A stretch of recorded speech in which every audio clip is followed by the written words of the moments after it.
Hello everyone, आज के हम प्लेलिस्ट में सीखेंगे HTML5 कंप्लीट, जिसमें हम आपको बेसिक से लेकर एडवांस जितने भी इम्पोर्टेंट टैग्स हैं, जितनी भी इम्पोर्टेंट इसमें एलिमेंट्स हैं, हम सब उसको कवर करेंगे। तो चलिए स्टार्ट करते हैं HTML की टेबल ऑफ कंटेंट से। हमारा जो HTML का टेबल ऑफ कंटेंट होगा उसमें हम लोग करेंगे जी सबसे पहले HTML की हमारी बेसिक नॉलेज आएगी। ओके, तो HTML की बेसिक नॉलेज यहाँ पे मैं लिख देती हूँ HTML बेसिक नॉलेज, जिसमें हम लोग स्ट्रक्चर्स क्या होते हैं, स्ट्रक्चर किस तरह का होता है, टैग्स किस तरह के होते हैं, उनको डिफ़ाइन करेंगे, उनको डिस्कस करेंगे। मैं आपको प्रैक्टिकली परफॉर्म करके बताऊँगी कि चीज़ें जो है वो उनको किस तरह से मैनेज करना है। उसके बाद आपके पास आ जाता है जी HTML की लिस्ट। हम लोग HTML की लिस्ट को करेंगे, फिर HTML कि हम लोग टेबल्स को सीखेंगे, फिर HTML आ जाएंगी G forms, and then HTML के अंदर हम लोग वीडियो जो है किस तरह से लगा सकते हैं, ऑडियो किस तरह से लगा सकते हैं, ठीक है, गूगल मैप को किस तरह से अटैच कर सकते हैं, ठीक है, ऑनलाइन वीडियो हम लोग किस तरह से लगा सकते हैं, ठीक है, इन सब के रिलेटेड जो है वो डिस्कस करेंगे। फिर आ जाती है हमारी nested list. Nested list basically होता है कि एक लिस्ट के अंदर हम लोग डिफरेंट लिस्ट को किस तरह से ऐड कर सकते हैं, उसको हम लोग कॉल करते हैं कि नेस्टेड लिस्ट होगी। ठीक है, तो अभी तक HTML में जितनी भी हमारी इंपॉर्टेंट चीज़ें हैं, जिसमें हमारे पास लिस्ट आ जाती हैं, टेक्स्ट फॉर्मेटेड टैग्स आ जाते हैं, जिसमें बोल्ड कैसे करना है, इटैलिक कैसे करना है, अंडरलाइन कैसे करना है, और फिर सुपरस्क्रिप्ट, सबस्क्रिप्ट, स्ट्राइक थ्रू चीज़ें आ जाती हैं, फिर हेडिंग्स इसमें कवर होंगी हमारी। ठीक है, तो ये सब चीज़ों को हम लोग सीखेंगे जी अपनी HTML5 की हमारी प्लेलिस्ट के अंदर। तो होपफुली कि आप लोगों को जो है हमारी वीडियो अच्छी लगेगी। चलिए स्टार्ट करते हैं। आज की वीडियो में हम लोग HTML को स्टार्ट करेंगे। इसका मतलब कि हम लोग वेबसाइट की जर्नी में जो हमारा फर्स्ट स्टेप होता है, हम उसको जो है उसकी तरफ बढ़ रहे हैं, उसके लिए आपको HTML का आना ज़रूरी है। अब एक क्वेश्चन ये कि HTML को हम क्यों करते हैं, HTML क्यों ज़रूरी है, तो हम उस चीज़ को जो है वो डिस्कस करते हैं। ठीक है, अब जब भी हम किसी भी चीज़ का कोड करते हैं तो एक कोड को राइट करने के लिए, कोड को लिखने के लिए हमें एक टेक्स्ट एडिटर का होना ज़रूरी है। ठीक है, तो हम यहाँ पर जो टेक्स्ट एडिटर यूज़ करेंगे वो आप सबने यहाँ पर डाउनलोड कर लीजिएगा, जिसमें आप लोग यूज़ करोगे विजुअल स्टूडियो कोड। आपने इसको जो है वो इस तरह से ओपन कर लेना है। इसका इंटरफेस आपको कुछ इस तरह से दिखाई देगा। हो सकता है कि इस पर जो है वो मेरी कोई जैसे ये फाइल्स है, तो ये फाइल्स आपको शो नहीं होंगी बिकॉज़ ये मेरा काम है, और आप लोगों की फाइल्स पहले से नहीं होंगी because you are a new user. तो आप एज ए न्यू यूज़र जब इसको डाउनलोड करेंगे तो आपके पास ये ब्लैंक इंटरफेस आएगा।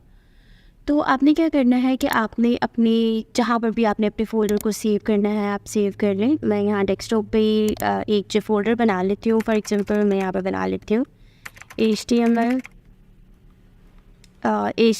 प्लेलिस्ट।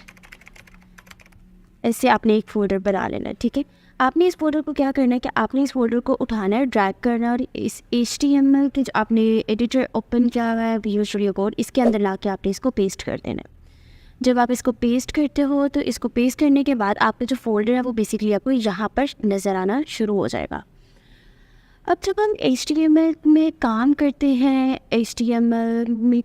तो आपने एक फ़ाइल को जब न्यूली क्रिएट करना है, तो आप एक फ़ाइल को जब क्रिएट करते हैं तो यहाँ पर आपको एक फ़ोल्डर के साथ ही कुछ जो हैं वो बटन्स लाइक कुछ आइकन्स जो शो हो रहे हैं, जिसमें आपको फर्स्ट जो है वो न्यू फाइल है। तो मैं यहाँ पे न्यू फाइल पर क्लिक करेंगे और पहली फाइल फॉर एग्जाम्पल मैं यहाँ पे दे देती हूँ फर्स्ट लेक्चर। जो भी आपने नाम रखना है वो आप रख सकते हैं, लेकिन HTML में काम करने के लिए जो एक्सटेंशन है वो कंपल्सरी है, जो कि एक्सटेंशन है इसकी .html।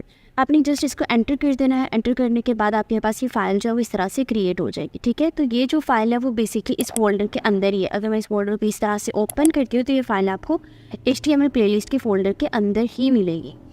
On the other hand जो भी इसका काम है, जब आपने उसको प्रीव्यू करना है, आपने इसकी आउटपुट चेक करनी है, तो उसके लिए आपने क्या करना है, यहाँ पर एक आपके पास होगा एक्सटेंशंस। ठीक है, आपने इसके ऊपर क्लिक करना है एक्सटेंशन के ऊपर, और एक्सटेंशन में आपने ये जो लाइव सर्वर है इसको यहाँ पे नोट डाउन कर लेना है अपने सर्च बार में। यहाँ पे फॉर एग्जांपल यहाँ पे मैं आपको लिख देती हूँ, यहाँ पे आपने सर्च करना है लाइव सर्वर। तो आपके पास जो पहला लाइव सर्वर है ये ओपन हो जाएगा। आपने यहाँ पे मेरे ऑलरेडी इंस्टॉल है तो आपके जो है वो अनइंस्टॉल आ रहा होगा, या फिर सॉरी मेरे ऑलरेडी इंस्टॉल है, आप लोगों के यहाँ पर इंस्टॉल का ऑप्शन होगा तो आपने जस्ट इसको इंस्टॉल कर लेना और बाकी दूसरे आपने दोबारा से फोल्डर पर आ जाना, इसको आपने इस तरह से क्रॉस करते हैं। अब HTML का जो बेसिक फॉर्मेट है नाउअडेज जो HTML चल रही है अपडेटेड वर्जन वो हमारा HTML5 चल रहा है। तो HTML में आपने स्ट्रक्चर को लाने के लिए आपने क्या करना है मैं दोबारा से बता देती हूँ। आपने यहाँ पे लिखना है HTML और यहाँ पर आपके पास एक जो है वो लाइक बॉक्स ओपन हो जाता है। इसमें आपने जो HTML5 हमारा अपडेटेड वर्जन चल रहा है आपने इसके ऊपर क्लिक कर देना है। तो ये जो आपका टेक्स्ट एडिटर है या आपको उसका जो कोड है वो आपको ऑलरेडी जो है वो प्रोवाइड कर देगा, पहले से बिल्ट इन है वो आपको प्रोवाइड कर देगा। अब यहाँ पर है एक चीज़ कि आपने क्या इसका नाम है हम डिस्कस करते हैं कि HTML करने की क्यों है, वेबसाइट की जर्नी में फर्स्ट स्टेप HTML का क्यों आना ज़रूरी है। HTML जो है वो बेसिकली यूज़ होती है फॉर एग्जांपल यहाँ मैं आपको लिख देती हूँ कि हमारी जो HTML है वो यूज़ होती है build the basic structure to your website. ठीक है, अब यहाँ पे build the basic structure to your website का मतलब ये है, फॉर एग्जांपल अगर मैं आपको इसकी लाइव एग्जांपल दूँ तो हम उसके लाइव एग्जांपल को कुछ इस तरह से डिस्कस कर सकते हैं कि आपने एक जगह मतलब फॉर एग्जांपल कि आपने किसी कॉलोनी में एक प्लॉट ख़रीदा। जब आप उस कॉलोनी को जो है उस कॉलोनी में अपने प्लॉट को बिल्डअप करते हैं, तमीर करते हैं, तो आपका जो फर्स्ट स्टेप है वो क्या होता है। हमारा जो फर्स्ट स्टेप होता है वो बेसिकली ये होता है कि हमने उसके आर्किटेक्चर को डिज़ाइन करना होता है कि हमने कहाँ पर कौन सा कमरा बनाना है, कहाँ पर हमने टीवी लाउंज बनाना है, कहाँ पर हम लोगों ने अपना ड्राइंग रूम बनाना है, कहाँ पर किचन होगा, कहाँ पर बेडरूम्स होंगे। तो इस तरह से हम उसका स्ट्रक्चर जो है वो सबसे पहले एक आर्किटेक्ट से वो डिज़ाइन कर लेते हैं। सेम हम उसी एग्जाम्पल को यहाँ पर जो है वो लेकर आते हैं। जब भी आप एक बेसिक वेबसाइट या फिर जब भी आप एक वेबसाइट बनाते हो तो आपके माइंड में एक स्केच होता है वेबसाइट का कि आपने बेसिकली जो है वो वेबसाइट को बनाना किस तरह से। तो बेसिक लेआउट जो है, बेसिक स्ट्रक्चर जो है उसको बिल्डअप करने के लिए हमारा जो HTML है वो हमारे लिए हेल्पफुल होता है। HTML स्टैंड्स फॉर बात कर लेते हैं। HTML basically stands for hyper text markup language. ठीक है, HTML को हम लोग इसकी फुल फॉर्म जो है वो हाइपरटेक्स्ट मार्कअप लैंग्वेज भी बोलते हैं। अच्छा, इसको जो है वो अभी के लिए आपने जो इतना पार्ट है इसको अभी के लिए आपने जो है वो इग्नोर कर देना है। अभी इसको लाइक ये क्या लिखा हुआ है यहाँ पर, इसको आप अभी इग्नोर करते हैं, बातों की हद तक इसको याद रखने ठीक है, लेकिन यहाँ पे भी इसको आप इग्नोर करते हैं। अच्छा, जो हमारे HTML का बेसिकली फॉर्मेट है ना वो है हमारा, इसको मैं ऐसा करती हूँ कि यहाँ से उठाते हैं हम लोग और इसको मैं अभी के लिए यहाँ पे रख रही हूँ। ठीक है, अब हमारा जो बेसिक HTML का फॉर्मेट है वो ये वाला है। ठीक है, हमसे मोस्टली जो है वो HTML के इंटरव्यू में क्वेश्चन किया जाता है कि HTML का स्ट्रक्चर कितने पार्ट्स पे डिवाइडेड है। ठीक है, तो HTML का स्ट्रक्चर हमारे पास 2 पार्ट्स में डिवाइड है। The first one is head part और जो हमारा सेकंड पार्ट होगा वो हमारा क्या होगा, बॉडी पार्ट होगा। ठीक है, अब जो भी काम हमने अपने वेब पेज के अंदर शो करना है, जो भी काम हमने अपने वेब पेज पर शो करवाना है वो हम काम जो लिखते हैं वो हम बॉडी के अंदर लिखते हैं। फॉर एग्जाम्पल हम यहाँ पे लिख देते हैं this is air first lecture. For example कुछ भी आपने लिखते हैं, जो भी आपने वेब पेज पे शो करवाना है तो वो हम यहाँ पर लिख देंगे और वो आपको जो है अपने वेब पेज के अंदर शो हो जाएगा। अगर बात करिए वेब पेज तो हम ये डिस्कस कर लेते हैं बेसिकली वेब पेज क्या होता है। वेब पेज आपका होता है आपकी गूगल का पेज। अब अगर मैं इसको यहाँ पर मैंने जो आपसे एक्सटेंशन जो डाउनलोड करवाई थी, आपको मैंने बोला था कि लाइव सर्वर को डाउनलोड कर लें, तो एक्सटेंशन का क्या काम है। फॉर एग्जांपल कि आपने इसको सेव कर लेना है, आपने एक चीज़ को यहाँ पे कर लेना है, या आपने इसको ऑटो सेव पे लगा देना है ताकि आपको बार बार जो है वो काम करने के बाद इसको सेव ना करना पड़े, वो ऑटोमेटिकली जो है वो सेव हो जाए आपकी फ़ाइल। अच्छा, यहाँ पर आपने क्या करना है कि आपने गो लाइव पर क्लिक करना है, ये स्टार्टिंग हो रही है और आपने इसको क्या कर देना, पोर्ट कर देना। पोर्ट करने के बाद आपके पास ये जो लिखा हुआ है, जो भी आपने उस बॉडी के अंदर लिखा था this is a first lecture, वो आपको यहाँ पर as a web page show हो जाएगा। हम वापस चलते हैं अपने एडिटर में। तो ये हमारा एडिटर था। तो यहाँ पर मैंने आपको बोला कि हमारा जो HTML का स्ट्रक्चर है वो 2 पार्ट्स पे डिवाइड होता है। एक पहला हेड होता है और दूसरा बॉडी होता है। तो बॉडी के अंदर तो हमने देख लिया कि जो भी हमने वेब पेज के अंदर शो करवाना है वो हम लोग बेसिकली बॉडी के अंदर लिखेंगे और वो हमारा वेब पेज के अंदर शो हो जाएगा।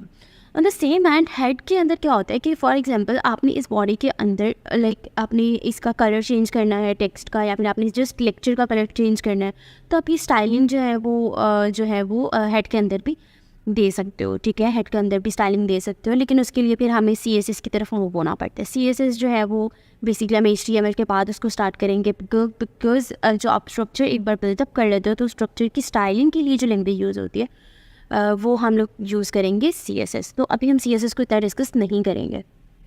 तो यहाँ पर इस हेड के अंदर हम लोग एक्सटर्नल लिंक्स को भी जो है वो लगा सकते हैं, जैसे कि ये एक मेटा का लिंक लगा हुआ है और ये फॉर एग्जांपल आपने किसी भी फाइल को इसके साथ अटैच करना है तो हम यहाँ पर हेड के यहाँ पर अपनी फाइल को भी अटैच कर सकते हैं। तो इसी तरह से हमारा जो HTML का स्ट्रक्चर है वो 2 पार्ट्स पे डिवाइडेड है।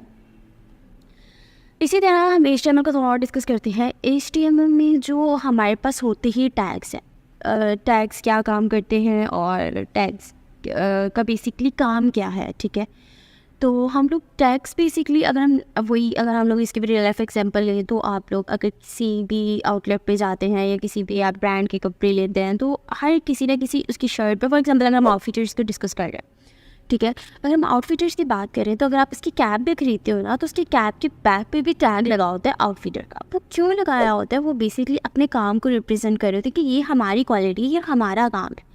सेम एज इट इज़ यहाँ पर जो HTML के टैग्स हैं, हर टैग की अपनी फंक्शनैलिटी है। ठीक है, तो हमारे पास यहाँ पे 2 तरह के टैग्स हैं। ठीक है, टैग्स हमारे पास 2 तरह के टैग है, जिसमें हमारे पास एक जो है वो सिंगल टैग है। ठीक है, और हमारे पास कौन से पेयर्ड टैग है। ठीक है, जैसे कि आपको सिंगल के नाम से शो हो रहा है कि जो सिंगल टैग है वो जस्ट अकेला टैग है और जो पेयर्ड टैग है उसमें आपके पास 2 टैग्स होंगे तो वो पेयर्ड हो जाएगा। अगर हम इसके सिंटेक्स की बात करें तो इसका जो सिंटेक्स है वो आपको कुछ इस तरह से नज़र आएगा, जिसमें आप लोग ये ब्रैकेट, इसको मैं थोड़ा सा आगे कर देती हूँ, हम यहाँ पे चलते हैं और यहाँ पे आप लोग इसको क्या लिखोगे, टैग नेम, और आप इसको बंद कर दोगे तो ये आपका इस तरह से आप भी सिंगल टैग लिख सकते हो, और आप लोग टैग नेम इस तरह से भी सिंगल टैग को रिप्रेजेंट कर सकते हो। मोस्टली जो है वो ये यूज़ किया जाता है, तो हम लोग इसी की तरफ जो है वो अपना काम, जब भी हमने कोई सिंगल टैग यूज़ करना होगा तो हम लोग इसी की तरफ जो है वो इसी टैग को जो है इसी सिंटेक्स को यूज़ करते हुए अपना टैग को डिफाइन करेंगे। और यहाँ पे जो मैंने टैग नेम लिखा है, is it not an actually a tag, कि जस्ट आपको एग्जांपल के लिए बताया गया है कि यहाँ पर हम लोग इस तरह से टैग लिखते हैं। अब ये जो चीज़ है ये वाली मैं आपको यहाँ पे लिख के बता देती हूँ। ये जो चीज़ है हम इसको कॉल करते हैं like as a new user we don't have any idea about like web development. There's a new user, हम इसको कॉल करते हैं लेस देन और ग्रेटर देन का sign, but in our website like जब हम एक डेवलपमेंट प्रोसेस में जाते हैं तो हम इसको कॉल करते हैं एंगुलर ब्रैकेट्स। ठीक है, तो ये हमारे पास एंगुलर ब्रैकेट्स ही होंगी।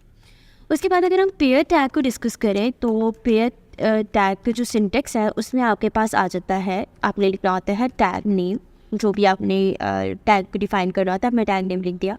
उसके बाद जो भी आपने काम किया है, ठीक है, लाइक जो भी आपने लिखा है, for example this is a lecture, ये यहाँ पे लिखा गया। उसके बाद जो भी फंक्शनैलिटी आपने उस काम पे परफॉर्म करवानी है उस टैग को आपने यहाँ पर बंद कर देना है, यहाँ पर ऐसे आप बंद कर दोगे। ठीक है, तो इस तरह से आपका जो सिंगल टैग जो है वो शो होता है। ठीक है, सिंटेक्स ऑफ, मैं यहाँ पे लिख देती हूँ syntax of single tag and syntax of syntax of pair tag. ठीक है, तो सिंगल टैग को हम लोग इस तरह से भी लिख सकते हैं और इस तरह से भी लिख सकते हैं, बट जब हम पेयर टैग को यूज़ करते हैं तो हमारे पास इन दोनों टैग्स का यूज़ होता है। ठीक है, लाइक मिड में आपने जिसके ऊपर भी इसको परफॉर्म करवाना है, और ओपनिंग टैग, और इसको हम बोलते हैं क्लोजिंग टैग। क्लियर? चले हम लोग अपनी जो है वो जैसे कि मैंने आपको यहाँ पे बताया, दिस इज फर्स्ट लेक्चर, अभी मैं इसको बंद कर रही हूँ। हम लोग HTML की फर्स्ट लेक्चर की तरफ मूव होते हैं, जिसमें हम लोग सबसे पहले जो है वो हेडिंग्स पढ़ेंगे। ठीक है, the most important like headings, क्या काम है हेडिंग्स का।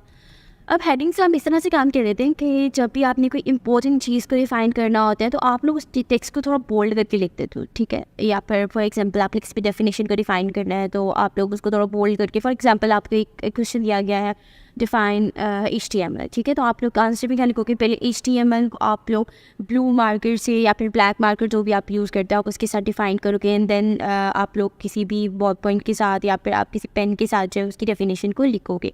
सेम एज इट इज़ यहाँ पर भी हेडिंग का वही काम है। जब भी आपने किसी चीज़ को प्रायोरिटी देनी है, किसी टेक्स्ट को आपने बोल्ड करना है, तो आप लोग हेडिंग्स का यूज़ करोगे। ओके, उसके बाद हेडिंग। अच्छा, एक चीज़ और, मैं यहाँ पर ये जो आपका टेक्स्ट है वो ग्रीन पहले यहाँ पर वाइट शो हो रहा था, टेक्स्ट का कलर अब यहाँ पर ग्रीन शो हो रहा है। अच्छा, यहाँ पर ये चीज़ है कि ये जो मैं जो है ये एक टैग यूज़ किया है जिसको हम लोग कॉल करते हैं कमेंट टैग। ठीक है, क्या कॉल करते हैं? कमेंट टैग कॉल करते हैं। मैं आपको यहाँ पर लिख के बता देती हूँ इसको हम क्या कॉल करते हैं, comment tag. It's just for your इसको मैं ये बोल सकती हूँ कि ये जस्ट आपके अपने यूज़ के लिए है। ठीक है, ये इसका आपके वेब पेज पर कोई भी इफेक्ट नहीं होता। फॉर एग्जांपल ये मैंने ऑटो सेव पे लगाई हुई है, और अगर मैं इसको अपने चेक करूँ फाइल के अंदर, तो इसका कोई भी कोई कुछ भी आपको शो नहीं होगा, खाली शो होगा। ये इसलिए लगाया जाता है कि अगर आप लोग आपने कोई काम किया है और आप उस फाइल को 1 माह बाद 2 माह बाद भी ओपन करते, तो आपको वो भूल ना जाओ कि यहाँ पर मैंने क्या काम परफॉर्म किया, तो आप इजीली मेमोराइज हो जाए कि हाँ, यहाँ पर मैंने हेडिंग्स लगाई थी, यहाँ पर बेसिकली मैंने नेम फाइल बनाई है, यहाँ पर मैंने एक इमेज लगाई थी। तो आप लोग ये जस्ट अपनी अंडरस्टैंडिंग के लिए कमेंट टेक्स्ट को यूज़ करते हो, इसका वेब पेज पर कोई भी इफेक्ट नहीं होता। ठीक है, अब हम हेडिंग को डिफाइन करते हैं। इन HTML हमारे पास 6 टाइप्स की हेडिंग होती है। ठीक है, जो कि स्टार्ट होती है H1 से, और H6 की तरफ जो है वो H1 से H6 की तरफ जाती है, जिसमें हमारे पास साइजेस जो है उस वेरी करते हैं। ओके, अब यहाँ पर जैसे ही मैंने H1 लिखा, हमारे पास यहाँ क्या आ गया, इमेज एब्रिविएशन। ये इस टेक्स्ट एडिटर की खासियत बोल सकते हैं। ठीक है, इसमें एक चीज़ पहले से ही बिल्ट इन है, मतलब ये कि इमेज एब्रिविएशन का मतलब ये टैग एग्जिस्ट करता है, ये आपके कोई अपने अल्फाज नहीं है। ठीक है, ये एक टैग है। तो जैसे ही मैं इसके ऊपर क्लिक करूँगी, वो मुझे ऑलरेडी वो पहले मुझे ओपन भी कर देगा, मुझे वो एक पेयर टैग जो है वो खुद ही बना देगा, मुझे ओपनिंग भी कर देगा और क्लोजिंग भी टैग दे देगा, वो उसे प्रोवाइड कर देगा, आपको कोड नहीं लिखना पड़ेगा। ठीक है, तो जब भी आपने इन चीज़ों को यूज़ करना है, तो आपने जो है वो इसी तरह से इमेज एब्रिविएशन पे आपने जस्ट क्लिक कर देना है, तो वो आपको ओपनिंग टैग भी खुद ही से प्रोवाइड कर देगा और क्लोजिंग टैग भी खुद ही से प्रोवाइड कर देगा। अच्छा, यहाँ पर मैंने जैसे कि बोला था कि आपने जिस भी काम के ऊपर इसको मैं बोल देती हूँ, मैं यहाँ पे लिख देती हूँ, यहाँ पे मैं लिख देती हूँ हेडिंग। ठीक है, यहाँ पे मैंने लिखा हेडिंग, और यहाँ पे इसी तरह फिर मैं H2 और H2 आ गया, इसी तरह आपके पास H3 है, और फिर इसी तरह आपके पास H4 भी है, और H5 भी है, और यहाँ पर आपके पास H6 भी है। तो इसी तरह आपके पास 6 तरह की हेडिंग्स होती है। ठीक है, अभी मैं इसी टेक्स्ट को आपको डिफरेंस बताऊंगी कि बेसिकली इन टैग्स के साइजेस किस तरह से वेरी करते हैं। अच्छा, यहाँ पर मैंने सेम जो टेक्स्ट जो है वो कॉपी पेस्ट करके जस्ट उसको इंसर्ट किया है, कॉपी और जस्ट उसको पेस्ट किया। अब यहाँ पर मैंने ये टैग लिख दिया। अब यहाँ पर 8-6 तक तो आपको नज़र आ रहा होगा कि फॉर एग्जांपल 8-6 लिखूँगी तो इमेज एब्रिविएशन आएगा। इज इट मीन के टैग जो है वो एग्जिस्ट करता है कि आपके कोई अपने अल्फाज नहीं है। ठीक है, अगर मैं यहाँ पे 8-7 लिखूँगी तो वो इमेज एब्रिविएशन नहीं आएगा। इज इट मीन कि 8-7 टैग जो है वो एग्जिस्ट ही नहीं करता। ठीक है, ये आपके अपने अल्फाज है, ये आपने खुद से लिखा हुआ है। ठीक है, तो अभी मैं इसको क्लोज करती हूँ, मेरा ऑलरेडी ऑटो सेव पर है, तो मैं इसको यहाँ पे कर दूँगी तो आपको नज़र आ रहा होगा ये हमें इस तरह से कुछ शो होंगे। ठीक है, जिसमें हमारे पास ये जो है लार्जेस्ट हेडिंग H1 होती है, फिर H2, फिर H3, फिर इसी तरह H4, H5 एंड H6 तक हमारे पास इस तरह से हेडिंग जो है वो आती है। अब हम बैकली मूव करते हैं। होपफुली कि आपको हेडिंग्स की समझ आ गई होगी। फिर भी अगर आपको कोई कन्फ्यूजन हो तो आप मुझे कमेंट्स में बता सकते हैं कि यहाँ से थोड़ा क्लियर कर दिया, तो मैं आपको वो भी बता दूँगी। अच्छा, उसके बाद जो है हम लोग डिस्कस करते हैं टेक्स्ट फॉर्मेटेड को। टेक्स्ट फॉर्मेटेड में आपके पास कुछ चीज़ें होती हैं जिसमें आप लोग बोल्ड आपने टेक्स्ट को किस तरह से करना है, उसके लिए कौन सा टैग यूज़ होता है। उसके लिए बेटा हम लोग यूज़ करते हैं बी टैग। बी टैग में हमारे पास आते हैं जी वही टैग हम लोग बी टैग क्लोज भी कर दिया। ठीक है, और मैं इसको ये डॉट को ख़त्म कर रही हूँ। ये बी टैग आ गया। हमारे पास 2 तरह के होते हैं। अक्सर ये भी इंटरव्यू में क्वेश्चन किया जाता है कि आपने एक टेक्स्ट को बोल्ड करना है but without using B tag, तो हमारे पास एक ऑल्टरनेटिव टैग होता है जिसको हम लोग कॉल करते हैं स्ट्रॉन्ग। ठीक है, तो आप ये भी यूज़ कर सकते हो और आप ये भी टैग यूज़ कर सकते हो। सॉरी, आपको होपफुली हो सकता है ये पीछे से थोड़ी आवाज़ें आ रही हो, तो जस्ट इग्नोर इट। और मेरी आवाज़ क्लियर होपफुली आपको आ रही हो। ओके, तो इटैलिक अगर आपने किसी टेक्स्ट को करना है, इटैलिक नहीं, थोड़ा सा उसको कर्व शेप देनी है। ठीक है, तो उसके लिए आप लोग टैग यूज़ करते हो आई का टैग, और इसी तरह आई को भी क्लोज़ कर दिया। और इसी का भी एक अल्टरनेटिव टैग है जिसमें आप लोग इसको लिखते हो EM। EM stands for emphasis, और इसको आप क्या कर दोगे, क्लोज़ भी कर दोगे। फिर आपके पास आ जाता है कि आपने टेक्स्ट को अंडरलाइन किस तरह से करना है। तो अंडरलाइन करने के लिए आपके पास होता है U टैग और U टैग। आपने बहुत सारी वीडियोस देखी होंगी, लेकिन आपको U का अल्टरनेटिव टैग जो है ना, आई किसकी रियली लाइक बहुत कम जो है वो लोग बताते हैं कि U का भी एक अल्टरनेटिव टैग है, बट और U का भी एक अल्टरनेटिव टैग जो है वो एग्जिस्ट करता है, जिसमें आपके पास INS का टैग है, ठीक है, और INS जो है वो क्लोज भी होता है, ठीक है। उसके बाद आपके पास आ जाता है आपने बोल्ड भी सीख लिया, इटैलिक का भी मैंने आपको बता दिया, अंडरलाइन का भी बता दिया। परेशान नहीं होना, हम इसका ना लाइक इम्प्लीमेंट करके देखेंगे। ये जस्ट मैंने आपको टैग्स का बताया कि ये इस तरह से टैग्स होते हैं इनके, ठीक है। उसके बाद हमारे पास आ जाता है सबस्क्रिप्ट, और सबस्क्रिप्ट में आपके पास आ जाता है SUB, ठीक है, और SUB इस तरह से आप इसको क्लोज भी कर देंगे। और फिर आपके पास आ जाता है लाइक इसका कोई ऑल्टरनेटिव टैग नहीं है। और इस सबस्क्रिप्ट हम लोग क्यों यूज़ करते हैं, सबस्क्रिप्ट हम लोग इसलिए यूज़ करते हैं जब भी आपने किसी भी चीज़ को बेस में लेकर आना है, ठीक है। बेस में लेकर आने का मतलब ये है, फॉर एग्जांपल हम लोग ने अक्सर मैथ्स में पढ़ा होगा पावर और बेस। सबस्क्रिप्ट के लिए हमारे पास जो टैग यूज़ होता है उसको वो हम लोग SUB से ही वो लाइक सिंटेक्स इसका ये है, SUB शॉर्ट फॉर्म, ठीक है। इसी तरह हमारे पास आता है सुपरस्क्रिप्ट, जिसमें हम लोग लिखते हैं फुल फॉर्म ये है, लेकिन इसका जो टैग यूज़ होता है वो भी शॉर्ट फॉर्म में ही यूज़ होता है, ये भी एक पेयर टैग ही है, ठीक है। उसके बाद आपके पास एक है जी tag strike through, strike THRO, strike through, जिसकी जो टैग नेम है वो है del. Is it also a pair tag, ठीक है। ये स्ट्राइक तो बेसिकली क्यों यूज़ होता है, अगर हम इसकी भी रियल लाइफ एग्जांपल की बात करें तो ये कुछ इस तरह से यूज़ होता है। फॉर एग्जांपल आप किसी आउटलेट पे गए हैं जहाँ पर सेल वगैरह लगी है, आप लोग वहाँ पर शॉपिंग करने गए हो, तो आप लोग अगर किसी भी शर्ट वगैरह पे देखते हो तो आप देखते हो कि जो ओल्ड प्राइस होती है ना उसके ऊपर उन्होंने कट लगाया होता है, लाइक लाइन लगाई होती है टेक्स्ट के ऊपर। तो सेम एज इट इज़ इसका स्ट्राइक थ्रू का भी वही काम है। हम इसको प्रैक्टिकली इम्प्लीमेंट करके चेक कर लेते हैं। उसके लिए हमारे पास ज़ाहिर सी बात है, अगर टेक्स्ट फॉर्मेटेड कर दे तो हमारे पास टेक्स्ट का होना ज़रूरी है। तो आप लोग डमी पैराग्राफ जो वो जनरेट कर सकते हैं। आप लॉरम लिखे, लॉरम लिखने के बाद आप लाइक जितने भी वर्ड्स का पैराग्राफ चाहते हैं वो आपको जनरेट हो जाएगा। मैंने 40 वर्ड्स प्रेस किए तो मेरे पास 40 वर्ड्स का पैराग्राफ जो जनरेट हो गया। अगर मैं आपको इसका प्रीव्यू चेक करवाऊँ तो इसका प्रीव्यू आपको कुछ यूँ करके दिखाई देगा, ठीक है। एक चीज़ और कि एक हमारे पास होते हैं ब्लॉक एलिमेंट्स या ब्लॉक टैग जिसको हम बोल देते हैं। अब उसकी एग्जांपल हम कुछ यूँ ले लेते हैं, जैसे कि ये जो हेडिंग है इसका सिर्फ ये जो साइज़ है, लाइक इसकी जो विड्थ है वो जस्ट इतनी सी है। तो बाय डिफ़ॉल्ट ये वाली जो हेडिंग है इसको इसके साथ आना चाहिए था, लेकिन क्यों नहीं आई साथ। बेसिकली जो हमारी हेडिंग टैग्स हैं, जो P टैग है, ये सारे के सारे ब्लॉक एलिमेंट है। ब्लॉक एलिमेंट का मतलब ये होता है कि ये आपकी फुल विड्थ को लेते हैं, ठीक है। ये अपने साथ आने की किसी को और को जगह नहीं देते। जैसे कि आप P टैग को देख लिया, मैंने जितना भी टेक्स्ट लिखा उसने फुल विड्थ ली हुई है, ठीक है, अपने फुल विड्थ ली हुई है। तो इसको ब्रेक करने के लिए फॉर एग्जांपल आप ये चाह रहे हैं कि मैंने यहाँ से एलिट से आगे जो है इसको नेक्स्ट लाइन में शिफ्ट करना है। तो नेक्स्ट लाइन में शिफ्ट करने के लिए आपके पास एक टैग है जिसको हम फॉलो करते हैं BR टैग, ठीक है।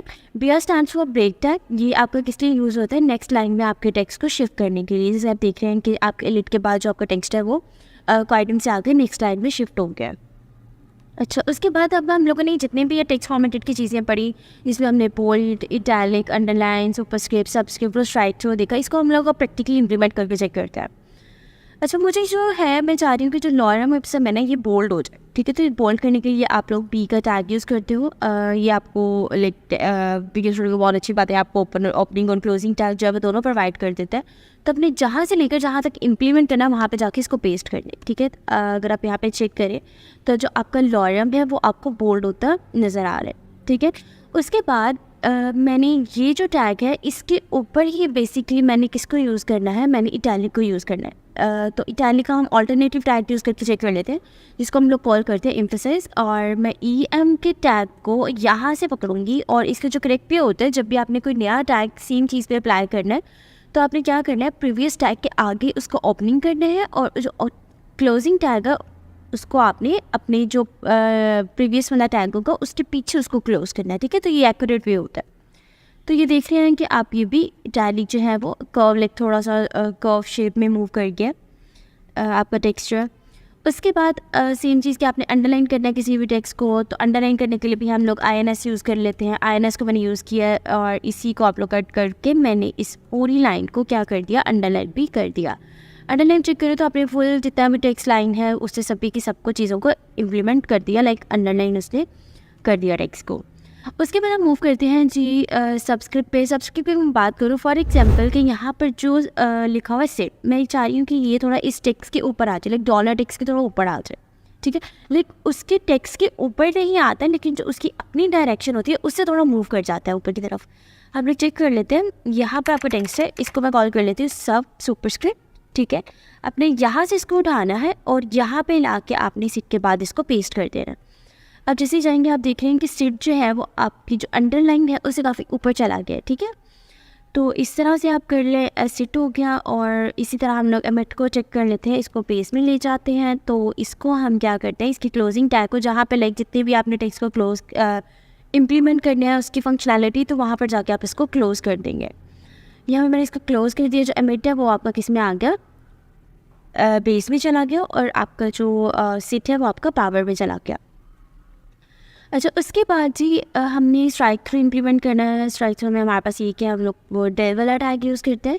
तो डेल वाला टैग में यहाँ यूज़ कर लेते हैं, मैंने यहाँ पे लगाया टेल, और मैं इस टेल टैग को बेसिकली मैंने इम्प्लीमेंट करना है इस पूरी लाइन तक। मैंने यहाँ पर इसको जाके पेस्ट कर दिया। अगर आप इसका प्रीव्यू चेक करें तो ये आपको कुछ यूँ करके नज़र आ रही होगी, लाइक टेक्स्ट के ऊपर लाइन आ जाती है, ठीक है। तो इसकी फंक्शनैलिटी लाइक इन टेक्स्ट की यही है।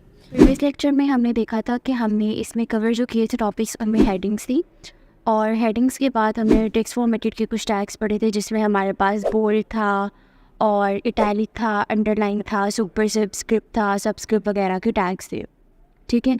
और हमने जो इसका प्रीव्यू देखा था वो कुछ इस तरह से नज़र आ रहा था, मतलब जिसमें हम लोगों ने हेडिंग्स की टाइप्स पढ़ी, और टेक्स्ट फॉर्मेटेड में हमने देखा कि हम लोग बोल्ड कैसे करते हैं वर्ड्स को, फिर इटैलिक कैसे करते हैं, फिर उसमें सुपरस्क्रिप्ट कैसे करते हैं, सबस्क्रिप्ट कैसे करते हैं, और फिर स्ट्राइक थ्रू वगैरह की चीज़ें देखी थी, जिसको हम लोग लाइन थ्रू पे बोलते हैं, ठीक है।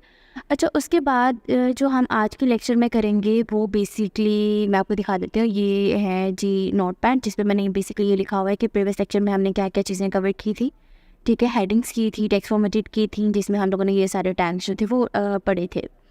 ऑन द अदर हैंड जो आज हम करेंगे कवर टॉपिक्स, उनमें हमारे पास होगी लिस्ट की हमारे पास बेसिकली 3 टाइप्स होती हैं, जिसमें हमारे पास ऑर्डर लिस्ट आ जाती है, अनऑर्डर्ड लिस्ट आ जाती है, और डिस्क्रिप्टिव लिस्ट भी आ जाती है।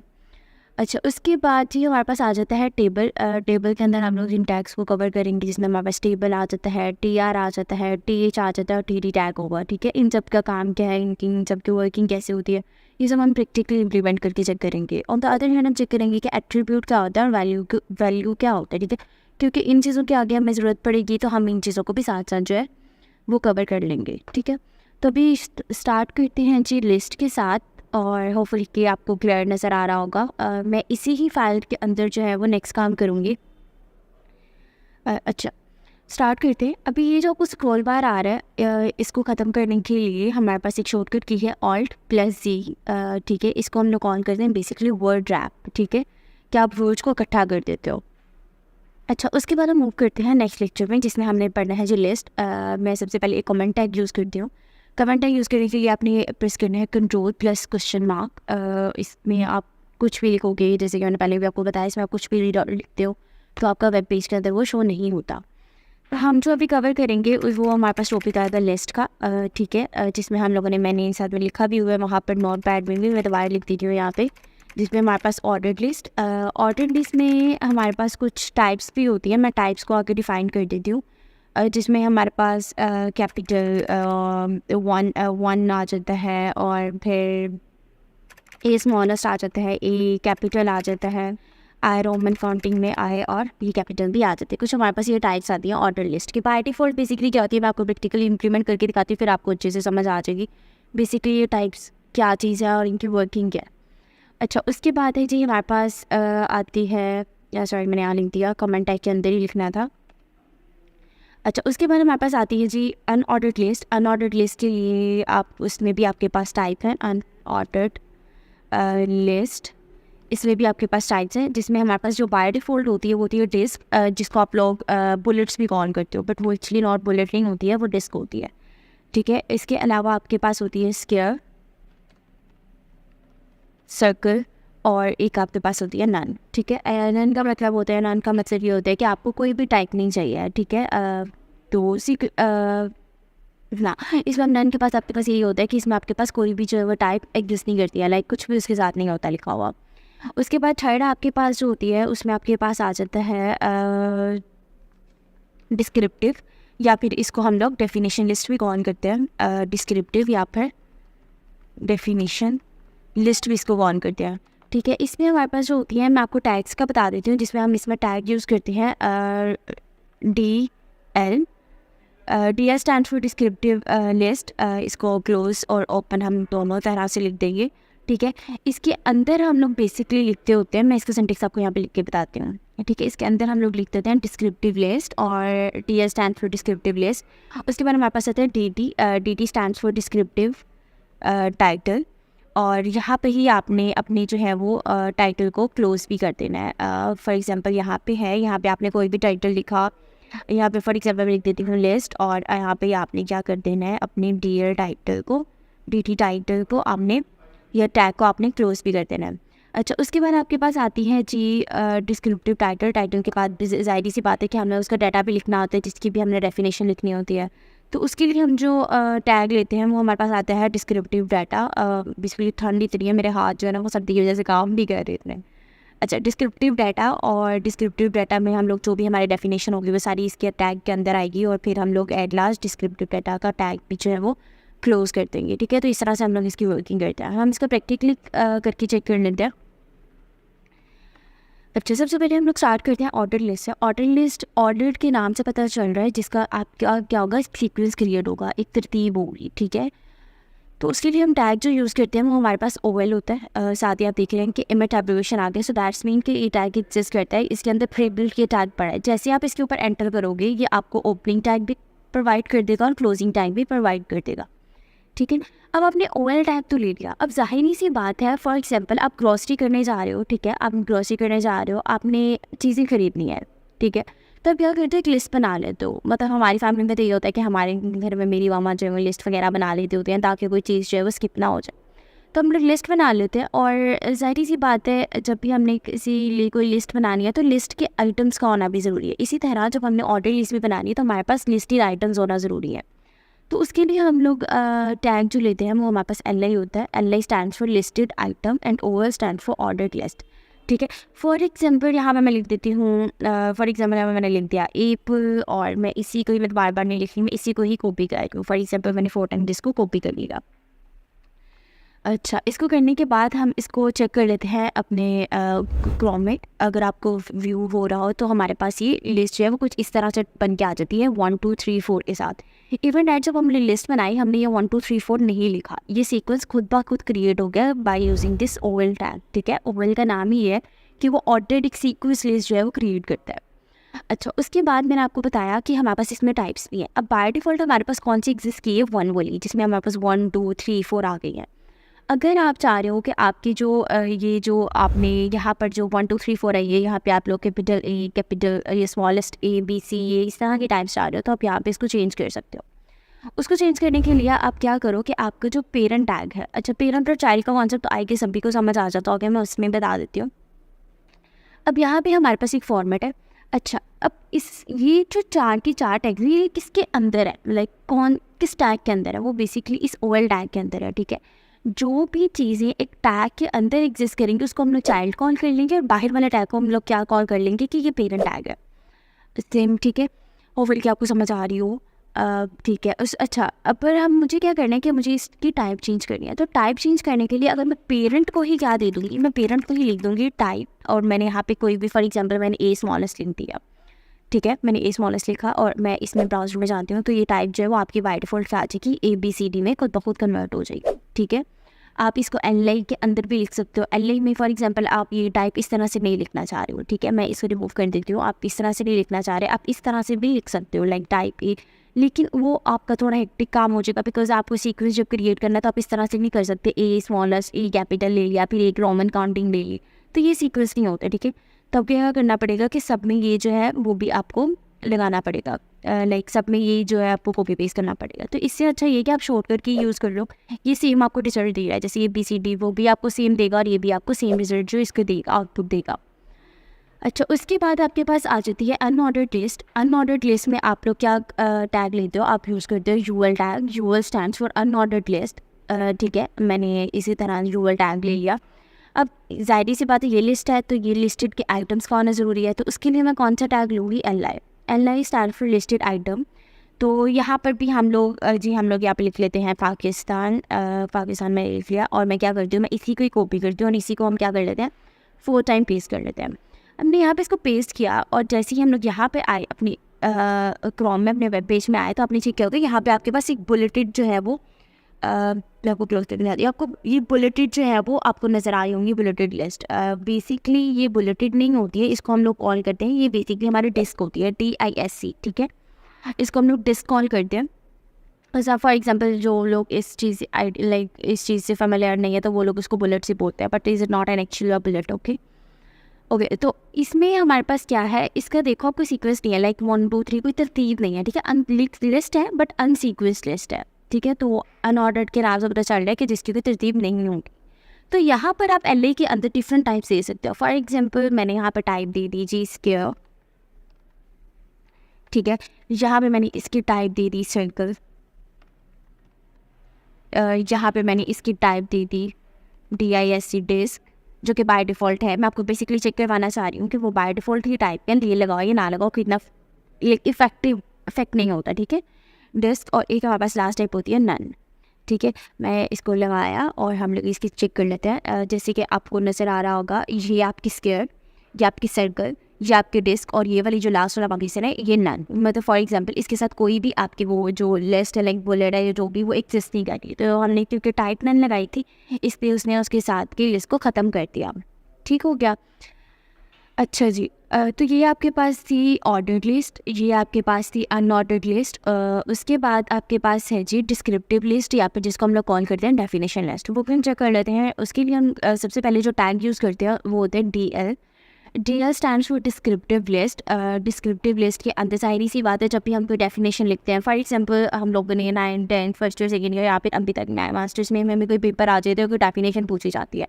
फॉर एग्जाम्पल हमें यही कहा जाता है what is computer, for example, ठीक है, व्हाट इज़ कंप्यूटर। तो मेरी क्या होता है कि हम लोग क्या करते हैं, हम लोग सबसे पहले क्या करते हैं हेडिंग देते हैं मार्कर के साथ, हम लोग पहले लिखते हैं कंप्यूटर और फिर जाके उसको पेन के साथ या बॉल पेन के साथ हम उसकी डेफिनेशन लिखते हैं। सेम एज इट इज़ आप यहाँ पे क्या करते हो, आप टाइटल डिफाइन करने के लिए क्या करते हो, DT टैग का यूज़ करते हो। डिस्क्रिप्टिव टाइटल या फिर डेफिनेशन टाइटल आप कुछ भी कॉल कर सकते हो। फॉर एग्जाम्पल मैं यहाँ पे कंप्यूटर ही लिख देती हूँ, ये मैंने कंप्यूटर लिखा। अब टाइटल कंप्लीट हो गया। अब टाइटल के बाद जाहिर सी बात है जो भी मेरा टाइटल होगा मुझे उसका डाटा पे लिखना होगा। उसके लिए मैं यूज़ करूँगी DD tag. DD stands for descriptive data. Descriptive data से अंदर वही चीज़ लॉरम के साथ आप जितने भी वर्ड्स लिखोगे वो आपको इतने वर्ड्स का पैराग्राफ जनरेट कर देगा। फॉर एग्जांपल मैंने 20 लिखा, वो से 20 वर्ड्स का जो है वो लाइन्स जो है वो जिसने दी, ठीक है। अब यहाँ पे हम जाएंगे और मैं इसकी लिस्ट चेक कर लेती हूँ। तो ये आपको प्रीव्यू जो 1 सेकेंड रखिएगा, लॉरम, ठीक है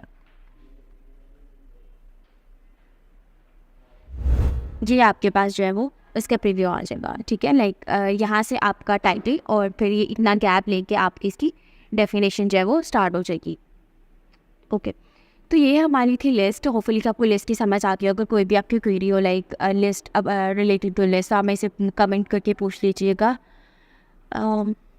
ओके, उसके बाद हमारे पास जो स्टार्ट है, जो हम नेक्स्ट टॉपिक पढ़ेंगे, यहाँ पे मैंने बताया कि हम लोग लिस्ट पढ़ेंगे। लिस्ट के अंदर हम लोग ऑर्डर भी हमने चेक कर लिया, अनऑर्डर्ड क्या होती है वो भी हमने देख लिया, डिस्क्रिप्टिव या फिर डेफिनेशन लिस्ट क्या होती है वो भी हमने देख लिया। अच्छा, उसके बाद हमारे पास आता है जी टेबल, या फिर हमारे पास आती है हाँ टेबल हमारे पास आता है जिसमें हम लोग इन सभी टैग्स को कवर करेंगे। टेबल टैग होगा, TR टैग होगा, TH टैग होगा और TD टैग होगा। इन सब की वर्किंग क्या है ये मैं आपको डिटेल्स यहाँ पे बताती हूँ। अब हम यहाँ पे परफॉर्म करेंगे टेबल। इस तरह से मैंने कमेंट टैग यूज़ किया और मैंने ऊपर बोले आपको बता दी कि यहाँ से हमारा टेबल स्टार्ट हो रहा है, ठीक है। यहाँ पे मैंने टेबल डिफाइन किया। तो टेबल बनाने के लिए आप क्या करते हो, आपके पास टेबल का टैग होगा, आपने इस टेबल के टैग को लगाना है। इस टेबल के टैग के अंदर, अच्छा टेबल में हमारे पास क्या होते हैं, रोज़ और कॉलम्स होते हैं, ठीक है। जो हमारे रोज़ होते हैं वो बेसिकली हमारे क्या होते हैं, हॉरिजॉन्टल होते हैं, हॉरिजॉन्टल रो। और जो हमारी कॉलम्स होते हैं वो हमारी क्या होती हैं, वर्टिकल होती हैं।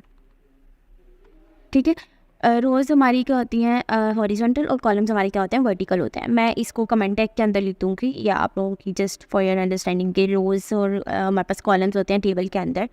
तो सबसे पहले हम क्या कर रहे हैं, एक टेबल रो जनरेट कर रहे हैं। ठीक है, TR stands for table row, मैंने एंटर किया, यहाँ पे हमारे टेबल रो और ये क्रिएट हो गया। अब एक टेबल रो के अंदर आपने कितने कॉलम्स बनाने हैं। ठीक है, अब जब भी हम लोग एक टेबल बनाते हैं, ज़ाहिर सी बात है हमें हमारे टेबल की हेडिंग होती है। फॉर एग्जांपल मुझे कितने सेक्शंस बनाने हैं, मुझे एक नेम का बनाना है, एक ईमेल का बनाना है, एक कॉन्टेक्ट का बनाना है, एक सिटी का बनाना है। तो उसके लिए हमारे पास हेडिंग, हम लाइक उसको थोड़ा बोल्ड करके लिखते हैं। तो हम उसके लिए जो टैग यूज़ करते हैं वो हम यूज़ करते हैं टेबल हेडिंग, TH। ठीक है, TH stands for table heading. यहाँ पे मैंने लिख दिया फॉर एग्जांपल नेम, और फिर मैंने एक TH क्रिएट किया, उसके अंदर मैंने लिख दिया जी ईमेल। फिर मैंने TH क्रिएट किया, उसके अंदर मैंने लिख दिया कॉन्टेक्ट, और फिर मैंने एक TH क्रिएट किया, उसके अंदर मैंने लिख दिया जी हम लिख देते हैं सिटी। ठीक है, ये मैंने लिख दिया। अब मैं इसका अगर प्रीव्यू आपको चेक करवाऊँ तो ये कुछ भी नहीं लिखा हुआ है, आपको नज़र आ रहा हो कि जी ये यहाँ पे कुछ भी नहीं है, ये सिंपल एक लाइक बोल्ड करके टेक्स्ट लिखा हुआ है, नेम, ईमेल, कॉन्टैक्ट और सिटी। हम ऐसा करते हैं 2-3 रोज़ जनरेट कर लेते हैं। उसके बाद मैं आपको दिखाती हूँ इसका प्रीव्यू का होगा। पहली रो क्रिएट होगी, उसके बाद आपने दूसरी रो क्रिएट करनी है, सेम एज इट इज़। आप टेबल रो का टैग लोगे, आपने टेबल रो का टैग लिया, उसके अंदर अब आप क्या लिखोगे, अब आपने हेडिंग एक बार ही जनरेट करनी है। ठीक है, लाइक नेम सेक्शन वो आपने एक बार डिफाइन कर दिया। उसके बाद आप अंदर उसके क्या लिखोगे, डाटा को लिखोगे। तो डाटा लिखने के लिए आप बेसिकली जो टैग लिखते हो उसको हम लोग कॉल करते हैं TD stands for table data. आप इसको एंटर करो। अब देखो पहली रो के अंदर हमने क्या लिखना है, नेम लिखना है पर्सन का। ठीक है, ये पहला हमारी टेबल हेडिंग क्या है, नेम। तो हम इसके अंदर क्या लिखते हैं, नेम लिखते हैं। फॉर एग्जांपल यहाँ पे मैंने आमना ही लिख दिया। उसके बाद हमारे पास एक TD टैग आया। सेकंड हमारे पास क्या है, हमने ईमेल लिखना है कोई भी। मैंने यहाँ पे लिख दिया amna@gmail.com, कोई भी, लाइक मैंने एनी लिख दिया, फिजूल में, ठीक ईमेल नहीं है। उसके बाद हमारे पास आ गया है TD। उसके बाद हमारे पास कॉन्टैक्ट आ गया। कॉन्टैक्ट में मैंने ज़्यादा बोल्ड हो गया, ओके। तो कॉन्टैक्ट में मैंने क्या किया कि कॉन्टैक्ट में मैंने कुछ भी लाइक न्यूमेरिक वर्डिंग्स ये लिख दिया मैंने। उसके बाद हमारे पास आ गई जी TD, हमारे पास सिटी है। उसके बाद तो सिटी के अंदर मैंने लिख दिया जी FST। ओके, मैंने यहाँ पे इसको लिखा, और मैं ऐसा करती हूँ कि मैं इसी टेबल रो को 2-3 बार कॉपी पेस्ट कर लेते हैं। ठीक है, बार बार डाटा नहीं लिखना पड़ेगा। इसी को मैंने दूसरी, तीसरी, फोर्थ, फिफ्थ, मैंने इस तरह से टेबल रोज जो है वो जनरेट कर ली। सेम डाटा है, सेम वही चीज़ है। अब मैं इसे प्रीव्यू अगर आपको चेक करूँगा तो ये बेसिकली हमारे पास इस तरह से नज़र आपको आ रहा होगा। अब सेक्शंस के नीचे वो डाटा तो बिल्कुल ठीक है, बट ये किसी भी एंगल से आपको टेबल ही लग रहा। ठीक है, तो टेबल को डिफाइन करने के लिए हमें कुछ एट्रीब्यूट्स की ज़रूरत होती है। ठीक है, डैश वाला चूज़, यहाँ पे मैंने आपको बताया कि मैं आपको एट्रीब्यूट और वैल्यू का भी बताऊँ। एट्रीब्यूट और वैल्यू क्या होती है मैं आपको डिटेल से बताती हूँ। यहाँ पे आपने क्या करना है, अपने टेबल टैग के अंदर जाना है, और यहाँ पे आपने लिखना है बॉर्डर। मैंने यहाँ पे बॉर्डर लिखा। अब जाहिर सी बात है कोई भी टेबल होगा उसके बॉर्डर्स होंगे हमारे पास। अब हमने लिख दिया 2। ठीक है, अब मैंने 2 लिखा। अब यहाँ पे आप देख रहे हो कि मेरे पास सेल्स जनरेट हो गए। बॉर्डर तो बन गया, लेकिन इस टेबल के अंदर भी हमारे पास क्या हो गए, सेल्स जनरेट हो गए। लाइक अगर आपको होपफुली कि आपको व्यूएबल होगा, ये आपके पास सेल्स आ गए हैं। तो यहाँ पर बेसिकली मुझे सेल्स नहीं चाहिए, मुझे जस्ट एक बॉर्डर चाहिए था। ठीक है, तो इस बॉर्डर को यूज़ करने के लिए हम क्या देखते हैं, हम क्या करते हैं, इस बॉर्डर को फॉर एग्जांपल, अब ये 2 की वजह से नहीं हुआ। ठीक है, आप ये ना समझिएगा कि ये बॉर्डर है, ये मैंने 2 लिखा था इसलिए ये दूसरा बॉर्डर आ गया। फॉर एग्जांपल मैं यहाँ पे आपको चेक करवा देती हूँ। मैंने अभी यहाँ पे लिख दिया 5। ठीक है, मैं 5 लिखती हूँ तो क्या होता है, ये बेसिकली बॉर्डर, ये जो हमारे पास बाहर वाला बॉर्डर है ना, ये जस्ट उसकी थिकनेस को डिफाइन करता है कि लाइक आपने बॉर्डर की थिकनेस कितनी देनी है। आपने 5 देनी है, आपने 10 देनी है, आपने 9 देनी है, ये जस्ट आपकी जस्ट थिकनेस को डिफाइन करेगा। अच्छा, उसके बाद मैं इसको दोबारा से 2 कर देती हूँ। अगर आपने सेल्स को मर्ज करना है, ठीक है, उसके लिए आप क्या करते हो, आप यूज़ करते हो स्टाइल। स्टाइल एक एट्रीब्यूट है। ठीक है, उसके अंदर आप एक प्रॉपर्टी लोगे किसकी, बॉर्डर कोलैप्स, और उसकी आप वैल्यू क्या दोगे, कोलैप्स। ठीक है, कोलैप्स का मतलब होता है मर्ज हो जाना, इकट्ठा हो जाना। ओके, तो यहाँ पे हम जाएंगे, आप जैसे कि चेक कर रहे हो जो अंदर सेल्स क्रिएट हुए थे उसने उसको मर्ज करके इकट्ठा एक बॉर्डर बना लिया। ठीक है, आप इस तरह से चीज़ें जो है वो इसके अंदर जनरेट कर सकते हो। होपफुली कि आपको टेबल की जो है वो अच्छे से समझ आ रही हो। अगर आपको कोई भी कन्फ्यूजन, कहीं पे भी कोई कन्फ्यूजन हो तो आप मेरे से क्लियर जो है वो कर सकते हो। ठीक है, कमेंट सेक्शन में पूछ लेना, मैं डिफाइन आपको कर दूँगी, वहाँ पे बता दूँगी। ठीक है, यहाँ पे हमारे पास बॉर्डर आ गया, स्टाइल बॉर्डर कोलैप्स आ गया। अच्छा, उसके बाद the second thing is that अगर आपने टेबल की हाइट और विड्थ बढ़ानी है, ठीक है, हम वो भी चेक कर लेते हैं हाइट और विड्थ पर आके। मैं ऐसा कर रही हूँ, मैं स्टाइल के अंदर कुछ नहीं लिख रही, अभी मैं जस्ट आपको एट्रीब्यूट का बता रही हूँ। यहाँ पर मैंने लिख दिया हाइट, मैं यहाँ पे हाइट पे गई, मैंने यहाँ पे लिख दिया जी 500 px, मैंने 500 px हाइट दी, और विड्थ भी मैंने कितनी दे दूँगी इसको, विड्थ भी मैंने इसको कितनी डिफाइन कर दी 500 px की मैंने इसको विड्थ डिफाइन कर दी। उसके बाद मैं अगर इसका प्रीव्यू चेक करूँ तो हमारे पास कुछ इस तरह से जो है वो टेबल बन के आ जाता है। मैं इसको कम कर दूँगी, इस तरह से आपके पास टेबल आ जाएगा, ठीक है। अब अगर आपने एक चीज़ नोट की हो तो ये जो बाकी सारे का सारा डाटा है वो लेफ़्ट अलाइनमेंट है, लाइक उसकी जो अलाइनमेंट है वो बेसिकली लेफ़्ट में है, ठीक है। जबकि जो हमारी टेबल हेडिंग है वो हमारी किस में है, मिड में है, ठीक है। टेबल हेडिंग बाय डिफ़ॉल्ट बेटा मिड में ही आती है, ठीक है। अगर आप टेबल डाटा को भी मिड में करना चाह रहे हो तो आपने क्या करना है, आपने अपने फॉर एग्जांपल ये तो हमारा ऑलरेडी मिड में है क्योंकि इसके अंदर हमने TH यूज़ किया हुआ है, ठीक है, टेबल हेडिंग यूज़ किया। अगर आपने इनको भी मिड में करना है तो आप यहाँ पे क्या करो, अलाइन सेंटर। आप देख रहे हो ये जितना भी डाटा है वो सेंटर में हो जाएगा, ठीक है। आप पेरेंट के ऊपर अप्लाई करोगे चाइल्ड ऑटोमेटिकली, जाहिर सी बात अगर आप पेरेंट पे अप्लाई करो तो उसका इफेक्ट हमारे चाइल्ड पे जाएगा। ये हमारे चाइल्ड है और ये हमारा पेरेंट यहाँ पे ओपन है, और यहाँ पे अगर आपको नजर भी आ रहा हो तो यहाँ पे हमारा क्लोज हो रहा है। तो इसके अंदर वाला जितना भी डाटा है आप जो भी पेरेंट पे दोगे वो इसके अंदर वाले डाटा पे भी अप्लाई हो जाएगा ऑटोमेटिकली। क्लियर? अच्छा, ये हमारे पास सारा डाटा हो गया यहाँ पे। उसके बाद हमारे पास अभी तक इतना करते हैं। मैं बेसिकली CSS में जाना नहीं चाह रही अभी, क्योंकि मुझे यह है कि पहले हमारे जितने भी HTML के टैग्स हैं वो कवर हो जाए, ठीक है। तो इस तरह से हम लोग यूज़ करते हैं बॉर्डर, और फिर हमारे पास आ जाती है स्टाइल बॉर्डर कोलैप्स, जिसमें हाइट और विड्थ वगैरह चीज़ें आ जाती हैं, ठीक है। हाँ जी, तो आज का जो हमें आपको डिटेल से बताना था जी एट्रीब्यूट क्या होता है, ठीक है।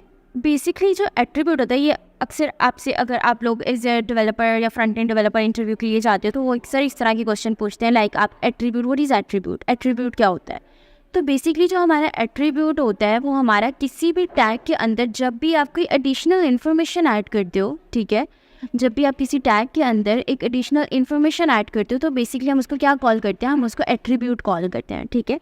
जो भी चीज़ आपकी इक्वल्स टू के पहले आएगी, ठीक है, इक्वल्स टू के पहले आई उसको मैंने क्या कह दिया, एट्रीब्यूट। और जो भी चीज़ आपकी डबल कोट्स के अंदर आएगी वो आपकी क्या होगी, वैल्यू होगी, ठीक है।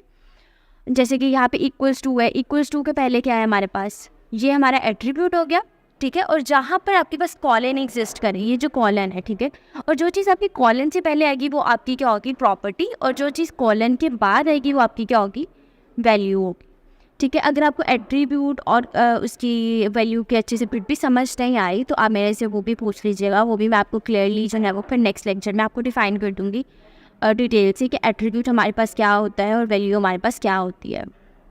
तो आज के लिए इनफ है लेक्चर, ठीक है, जिसमें हमने पढ़ा कि लिस्ट क्या होती है।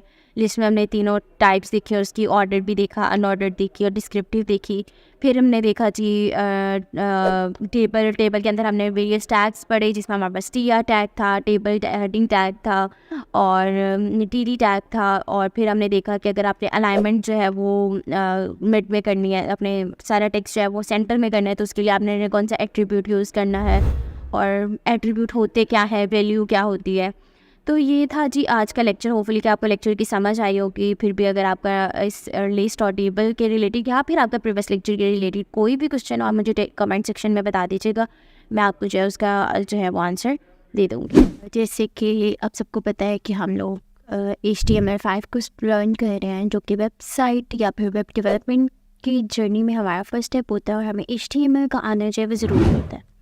इस पे 2 वीडियोज़ जो हैं वो ऑलरेडी अपलोडेड हैं, जिसमें हम लोगों ने बेसिक जो थिंग्स हैं इसकी वो स्टार्ट की हुई थी, जिसमें हम लोगों ने जो है प्रीवियस लेक्चर में हेडिंग्स देखी, जिसमें हमने H1 से लेकर H6 तक हेडिंग्स को पढ़ा। फिर टेक्स्ट फॉर्मेटेड में हमारे कौन कौन से टैग्स आते हैं हमने उनको देखा।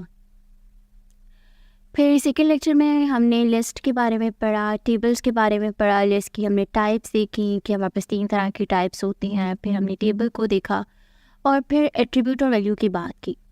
आज के लेक्चर में हम लोग देखेंगे जी कि टेबल तो हमने कर लिया था, लेकिन कुछ टेबल में हमारे ऐसा होता है कि हमारे कुछ रोज़ जो होते हैं या फिर कुछ कॉलम्स जो होते हैं वो मर्ज हुए होते हैं। उनको कैसे मर्ज करते हैं, लाइक टेबल को आज हम थोड़ा डिटेल से देखेंगे। ऑन द अदर हैंड हम ये देखेंगे कि हम लोग अपने वेब पेज के अंदर जो है या फिर टेक्स्ट एडिटर के अंदर हम लोग अपनी इमेज को किस तरह से लगाते हैं। फिर हम देखेंगे कि हम लोग किसी और साइट का लिंक जो है वो किस तरह से अटैच कर सकते हैं। फिर हम मीडिया की कुछ चीज़ें देखेंगे जिसमें हम लोग ये देखेंगे कि हम लोग लोकल वीडियोस, लोकल ऑडियोज़ और फिर ऑनलाइन वीडियो या फिर गूगल मैप को किस तरह से अपनी वेबसाइट के अंदर अटैच कर सकते हैं। तो आज के लेक्चर में हम ये 4 चीज़ें कवर करेंगे। सबसे पहले हम स्टार्ट करेंगे टेबल से। तो ये वाली जो फ़ाइल थी वो बेसिकली थी हमारी सेकंड लेक्चर की, जिसमें हम लोगों ने टेबल्स और लिस्ट के बारे में पढ़ा था। तो आज मैं ऐसा करती हूँ, एक न्यू फाइल ही बना लेती हूँ जिसमें हम लोग न्यू ही तरीके से टेबल को लाइक स्टार्ट से बनाना सीखेंगे। ठीक है, आज इसके लिए आपने क्या करना है कि आपने न्यू फाइल पे यहाँ पे क्लिक करना है और यहाँ पर फॉर एग्जांपल आपने आज टेबल का काम करना है, या फिर मैं अभी के लिए ऐसे ही कर देती हूँ, मैं यहाँ पे थर्ड लेक्चर लिख देती हूँ क्योंकि मैंने ऑलरेडी जो है फर्स्ट और सेकेंड लेक्चर के नेम से जो है वो सेव की थी फाइल्स। ठीक है, तो यहाँ पे मैंने लिख दिया थर्ड लेक्चर डॉट HTML। तो ये आपकी फ़ाइल क्रिएट होगी। इसकी बेसिक फॉर्मेटिंग के लिए आपने HTML के आपने क्या करना है, HTML आपने लिखना है, आपके पास एमिट एब्रिविएशन आ जाएगी। इसमें आपने क्या करना है, आपने HTML5 को क्लिक कर देना और आपके पास जितना भी HTML का जो स्ट्रक्चर होगा वो आपके पास आ जाएगा। उसके बाद आपने क्या करना है, हम सबसे पहले टेबल स्टार्ट करेंगे। तो मैं हमेशा ये चीज़ कहती होती हूँ कि आपने जब भी कोई एक न्यू चीज़ ऐड करनी है, जब भी अपने एक नई चीज़ लिखनी है अपने वेब पेज के अंदर, तो आप लोग फर्स्टली एक कमेंट टैग लगा लें। कमेंट टैग आप यूज़ करते हो Ctrl+? ठीक है, वो आपका कमेंट टैग आ जाएगा और यहाँ पे आप लोग बेसिकली यहाँ पे डिफाइन कर दो कि हम लोग क्या स्टार्ट करने लगे हैं, हम टेबल स्टार्ट करने लगे हैं। ओके, तो टेबल करने के लिए हम यूज़ करते हैं टेबल टैग। ये मैंने प्रीवियस लेक्चर में बहुत अच्छे से एक्सप्लेन किया हुआ है। ठीक है, फिर हमारे पास टेबल में जैसे कि हमारे पास रोज़ होती हैं, कॉलम्स होती हैं, तो हम लोग बेसिकली फर्स्ट रो क्रिएट करने लगे हैं। ठीक है, TR मतलब फर्स्ट रो, टेबल रो, जिसमें हमारा जो पहला जो कॉलम जो होते हैं, लाइक जितने भी आपने पहली रो के अंदर कॉलम्स बनाने होते हैं, वो आपने बेसिकली एक हेडिंग्स बनानी होती हैं। फॉर एग्जांपल आप कोई भी टेबल रेडी कर रहे हो, आपने किसी यूज़र का डाटा एंटर करवाना, तो आप क्या करते हो, आप नेम लिखते हो, फिर सिटी लिखते हो, कॉन्टेक्ट लिखते हो, उसकी क्लास लिखते हो, इस तरह की चीज़ें। ठीक है, तो मैं यहाँ पे टैग यूज़ करूँगी TH। TH stands for table heading, जिसमें आपके पास फॉर एग्जांपल यहाँ पे मैंने लिख लिया जी नेम, और फिर मैंने फर्स्ट रो के अंदर दूसरा कॉलम क्रिएट करवाया जिसमें मैंने लिख दिया सिटी, फिर मैंने लिख दिया TH, यहाँ पे मैंने लिख दिया क्लास, यहाँ पे फिर मैं लिख देती हूँ जी TH में सेक्शन। क्लियर, तो ये हमारे पास जो है वो टेबल की फर्स्ट रो क्रिएट हो गई। अब मुझे दूसरी रो क्रिएट करनी है तो मैं दोबारा से TR लूँगी, TR stands for table row, और फिर अब हम लोग ये हेडिंग तो एक बार ही क्रिएट करते हैं। अब हम उन हेडिंग्स के अंदर बेसिकली क्या पुट करते हैं, हम अपने डाटा को पुट करते हैं। तो डाटा को पुट करने के लिए आप लिखते हो TD, ठीक है, जिसको हम कॉल करते हैं टेबल डाटा। ठीक है, TD में टेबल डाटा। अब जैसे कि हमारी फर्स्ट रो में फर्स्ट जो कॉलम था वो किस चीज़ का था, वो नेम का था। अब जाहिर सी बात है सेकंड रो का फर्स्ट कॉलम में भी हम लोग नेम को पुट करेंगे। तो यहाँ पे मैं नेम लिख लेती हूँ आमना। ठीक है, फिर यहाँ पे मैं TD में दोबारा सिटी हमने लिख लिया जी फैसलाबाद, फिर हम लोग लिख लेते हैं TD, और यहाँ पे हम लोग क्लास लिख लेते हैं जैसे MCS, और फिर हम लिख लेते हैं TH, सेक्शन है जी हमारा 2022। ये मैंने इस तरह से कुछ जो है वो इन्फॉर्मेशन ऐड कर दी। अब मैं क्या करूँगी, मैं बार बार वो इन्फॉर्मेशन ऐड नहीं करूँगी, लाइक बार बार जो है वो रोज़ नहीं क्रिएट करूँगी। मैं क्या करूँगी, एक ही बार में कॉपी करूँगी इसे। ठीक है, ये मैंने Ctrl+C से कॉपी कर लिया, और फिर आप इसको वेरियस टाइम जितने भी लाइक आपको रोज़ चाहिए आप उतने टाइम इसको पेस्ट कर सकते हैं। ठीक है, अब ये सारी की सारी मैंने पेस्ट कर ली। अगर हम इसका आप रिव्यू चेक करें तो ये आपको कुछ यूँ दिखाई देगा, लाइक ये इस तरह से आपको प्रीव्यू नज़र आ रहा होगा, लेकिन ये किसी भी एंगल से ना आपको टेबल नहीं लग रहा। लाइक अगर हम लोग ये वाला काम हमने विदाउट टेबल टैग भी कर सकते थे, लाइक जितनी अभी मुझे आउटपुट आई है ना, ये हम लोग विदाउट टेबल टैग भी हम बना सकते थे। वो किस तरह बना सकते थे, हम ये नेम, सिटी, क्लास और सेक्शन को हम लोग बोल्ड का टैग दे के हम इसको बोल्ड कर सकते थे। फिर नेक्स्ट लाइन में आने के लिए हम BR का टैग दे सकते थे, जिसको हम ब्रेक कॉल करते हैं। फिर हम लोग इन चीज़ों को तो वैसे भी कर सकते हैं। ठीक है, तो अभी टेबल को क्लियरली डिफाइन करने के लिए हमने कुछ एट्रीब्यूट्स का यूज़ करना होता है। ठीक है, एक चीज़ और कि यहाँ पर आपने TD प्रेस करना है। ठीक है, ये TD हो जाएगा और यहाँ पे आपने TD ही बंद करना है। लास्ट कॉलम TH में बेसिकली कन्वर्ट हो गया, तो आप इसको भी ठीक कर लीजिएगा अगर आप प्रैक्टिस कर रहे हैं तो। TD कर ले हैं, इसको भी TD कर लें, और इनको भी आप टीडी कर लें जी, ठीक है। ये आपके पास ये आ जाएगा। पहले ये चीज़ बोल्ड थी तो मैंने इसको अनबोल्ड करना था, बिकॉज मुझे हेडिंग नहीं बनानी, मुझे ये डाटा ही पुट करना था, तो इसलिए मैंने टीएच से कन्वर्ट करके अपना टैग किस में कन्वर्ट कर दिया, टीडी में कन्वर्ट कर दिया। तो टेबल के फॉर्मेट में लाने के लिए हमें अपने टैग के अंदर कुछ एडिशनल इन्फॉर्मेशन को ऐड करना होता है। फॉर एग्जांपल जैसे कि हम लोग ऐड करते हैं एट्रीब्यूट्स को। मैंने एट्रीब्यूट्स को कल भी बताया था कि हमारी एट्रीब्यूट्स जो है वो बहुत इंपॉर्टेंट होते हैं। जब हम CSS स्टार्ट करते हैं तो हमारे एट्रीब्यूट्स या HTML में हमारी एट्रीब्यूट्स का लाइक बहुत बड़ी इनकी एक वैल्यू है, ठीक है। तो एट्रीब्यूट्स होते क्या हैं, जब भी आप किसी टैग के अंदर एक एडिशनल इन्फॉर्मेशन ऐड करते हो, हम इसको क्या कॉल करते हैं कि हमने एक एट्रीब्यूट ऐड कर दिया। जैसे कि यहाँ पर मैंने एक एडिशनल इन्फॉर्मेशन ऐड कर दी अपने टैग के अंदर, बॉर्डर 2, ठीक है। तो ये 2 क्या करेगा, ये बॉर्डर बना देगा। लेकिन यहाँ पे एक मसला है, अब ये टेबल तो बन गया लेकिन इस टेबल के अंदर सेल्स क्रिएट हो गए। अगर आप देख रहे हो हमने एक सेल के अंदर पड़ा हुआ है सब, आपने सेल्स नहीं चाहिए, आपको जस्ट एक बॉर्डर लाइन चाहिए थी, ठीक है। तो इन सेल्स को ख़त्म करने के लिए हम क्या करते हैं, हम एक और एट्रीब्यूट लेंगे जिसका नाम है स्टाइल, और इसको हम क्या कहेंगे, बॉर्डर कोलैप्स, ये इसकी प्रॉपर्टी होगी, और इसको वैल्यू क्या देनी है, कोलैप्स, ठीक है। कोलैप्स का मतलब है हो जाना, मिल जाए। तो ये आपकी क्या हो जाएगी, सेल से कन्वर्ट होके आपकी सिंगल जो बॉर्डर लाइन जो है वो उसमें कन्वर्ट कर देगा। क्लियर। तो ये आपकी क्या हो जाएगी, अब ये आपको फिर भी एक लाइक टेबल के फॉर्मेट में लग रहा है, लाइक आपने टेबल के अंदर एक डाटा पुट किया हुआ है। तो टेबल को लाइक थोड़ा और अच्छे से बनाने के लिए आप इसमें स्टाइलिंग कर सकते हो।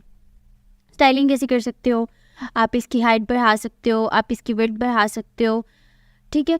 अब यहाँ पर आपने एक प्रॉपर्टी लगा दी बॉर्डर कोलैप्स, जो कि आपकी क्या लगेगी, बिफोर कॉलन लगेगी, ठीक है। जो चीज़ बिफोर कॉलन आएगी वो आपकी प्रॉपर्टी होगी, और जो आफ्टर कॉलन आएगी वो आपकी क्या होगी, वो आपकी वैल्यू होगी, ठीक है। अब आपने जब एक ही एट्रीब्यूट के अंदर दूसरी प्रॉपर्टी का यूज़ करना है तो आपने इस सेमी कॉलन के बाद दूसरी प्रॉपर्टी लगा देनी है। फॉर एग्जांपल आपने हाइट यूज़ करनी है तो आप हाइट लिखिए, ये आपके पास आ जाएगी। आपने कितनी हाइट देनी है, आपने 500 px मैंने यहाँ पे हाइट दे दी।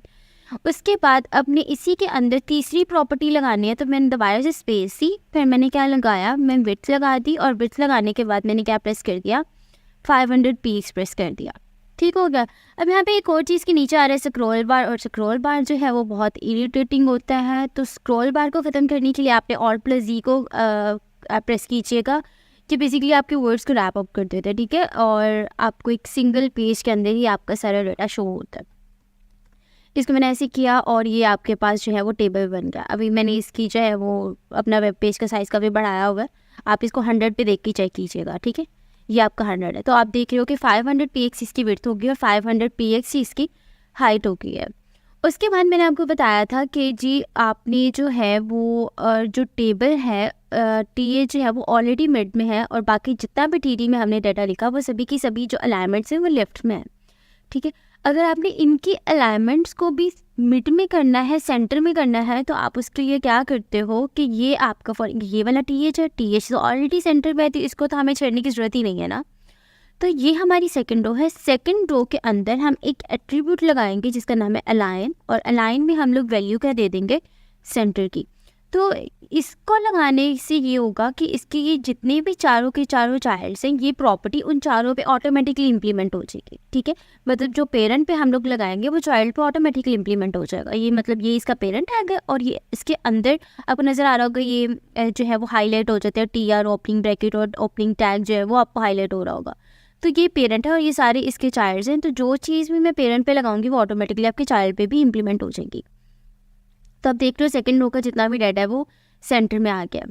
उसके बाद जो मेनली जो हमने आज के लेक्चर में कवर करना था वो ये था कि हम लोगों ने मर्ज करने होते हैं 2 कॉलम्स 3 कॉलम्स, या फिर मर्ज करने होते हैं 2 रोज़ या 3 रोज़ या इससे ज़्यादा, ठीक है। लाइक जितनी भी आपको रिक्वायरमेंट हो, लाइक उस हिसाब से आप इसको मर्ज करते हो, ठीक है। अब मुझे क्या करना है, मुझे मर्ज करना है सेकेंड रो के फर्स्ट कॉलम और सेकंड कॉलम को, ठीक है। सेकंड रो के फर्स्ट और सेकंड कॉलम को मुझे क्या करना है, मुझे मर्ज करना है। तो यहाँ पर मर्ज करने के लिए हम बेसिकली क्या लगाएंगे, ये हमारी सेकंड रो, इसको हम बोल जाएंगे ये हमारी फर्स्ट रो थी, ये हमारी सेकंड रो थी। सेकंड रो के ये मेरा फर्स्ट कॉलम था, तो मुझे इसके कॉलम्स को मर्ज करना था, तो मैं यहाँ पे क्या लगाऊंगी, कॉल स्पैन। स्पैन का मतलब होता है कि मर्ज कर दो। मुझे कितनों को मर्ज करना था, मैंने आपको बोला कि मुझे 2 को मर्ज करना था, मैंने दूसरे को यहाँ पे लगाया। अब यहाँ पर ये चीज़ लगाने के बाद हमारे पास बेसिकली रिजल्ट क्या आता है, हमारे पास ये आ जाता है। अगर आप यहाँ पे चेक कर रहे हो तो उसने 2 सेक्शंस को तो मर्ज कर दिया है, लेकिन उसने टेबल को ख़राब कर दिया है। उसने जो एक हमने लास्ट वाला जो उसका कॉलम होगा वो उसको निकाल के टेबल से बाहर ला देगा, ठीक है, मतलब उसके कॉलम से निकाल के वो अलग से कॉलम जनरेट कर देगा। तो हमने इसको ठीक करना होता है। तो इसको ठीक करने के लिए जब भी आपने 2 कॉलम्स को मर्ज करना है तो आपने दूसरे वाले कॉलम को कमेंट कर देना है। कमेंट का मतलब ये है कि आपने वेब पेज से डिलीट कर दिया, ठीक है। तो यहाँ पर जैसे ही आप क्लिक करोगे, यहाँ पे आओगे तो आपके जो है 2 कॉलम्स जो हैं वो मर्ज हो जाएंगे। मैं आपको किसी और पे इम्प्लीमेंट करके दिखाती हूँ। जैसे कि ये आपकी फर्स्ट रो, ये आपकी सेकेंड रो, ये आपकी थर्ड रो और ये आपकी फोर्थ रो। मुझे फोर्थ रो के लास्ट 3 कॉलम्स को मर्ज करना है। तो मुझे इन तीनों को मर्ज करना है। तो मैं चाहूँगी फोर्थ रो के ये हमारी फर्स्ट, ये हमारी सेकेंड, ये हमारी थर्ड और ये हमारी फोर्थ। मुझे क्या करना था, फोर्थ रो के लास्ट 3 कॉलम्स को मर्ज करना था। तो मैं क्या करूँगी, यहाँ पे लिखूँगी कॉल स्पैन 3, लाइक जितनों को भी आपने मर्ज करना है। और उसके बाद जो बाकी 2 होंगे मुझे उसको क्या कर दूँगी, मैं उसको कमेंट कर दूँगी, ठीक हो गया। अब यहाँ पे आपका क्या होगा कि लास्ट जो 3 कॉलम्स है वो मर्ज हो जाएंगे, ठीक है। तो अगर आप उनको कमेंट नहीं करते तो वो चीज़ें आपकी, जैसे कि मैंने आपको पहले में करके बताया, वो आपकी सेक्शन एक अलग से बना देगा और वो डाटा सारा निकाल के अलग में रख देगा, ठीक है। अब हमने रो स्पैन तो देख लिया, कॉल स्पैन तो देख लिया। अब हम देखेंगे रो स्पैन किस तरह करते हैं, ठीक है। जिसमें जैसे कि मुझे ये आमना आमना आमना जितना भी लिखा हुआ है नीचे, थर्ड रो का फर्स्ट कॉलम, फोर्थ रो का फर्स्ट कॉलम, फिर फिफ्थ का और सिक्स्थ का, ठीक है। मुझे इन सभी को मर्ज करना है इकट्ठे। तो उसके लिए मैं क्या करूँगी, मैं थर्ड रो के किस में जाऊँगी, फर्स्ट कॉलम में जाऊँगी और फिर कमेंट किस किस को करूँगी, फोर्थ रो का फर्स्ट, फिफ्थ रो का फर्स्ट और सिक्स्थ रो के फर्स्ट को कमेंट कर दूँगी। और यहाँ पे रो स्पैन की हम वैल्यू क्या लेंगे, हम 4 लेंगे, क्योंकि मुझे कितनों को मर्ज करना है, 1 2 3 और 4 को मर्ज करना है, ठीक है। तो हम क्या जाएंगे, हम लोग पहला कॉलम, ये था मेरा पहली रो, ये मेरी दूसरी रो, ठीक है, और ये मेरी तीसरी रो। इसके मुझे क्या करना है, मुझे फोर्थ को मर्ज करना है। तो यहाँ पे मैं क्या लगाऊंगी, रो स्पैन, कितनों को मर्ज करना है, 4 को। किस किस के साथ करना था, फोर्थ के पहले के साथ, फिफ्थ के और फिर इसी तरह सिक्स्थ के भी, ठीक है। आपने उन तीनों को कमेंट कर दिया और यहाँ पे आपने वो रो स्पैन की वैल्यू लगा दी। अगर आप इस पे जाके चेक करो तो यहाँ पे आप देख रहे हो वो सारे का सारा सेक्शन क्या हो जाएगा, मर्ज हो जाएगा, ठीक है।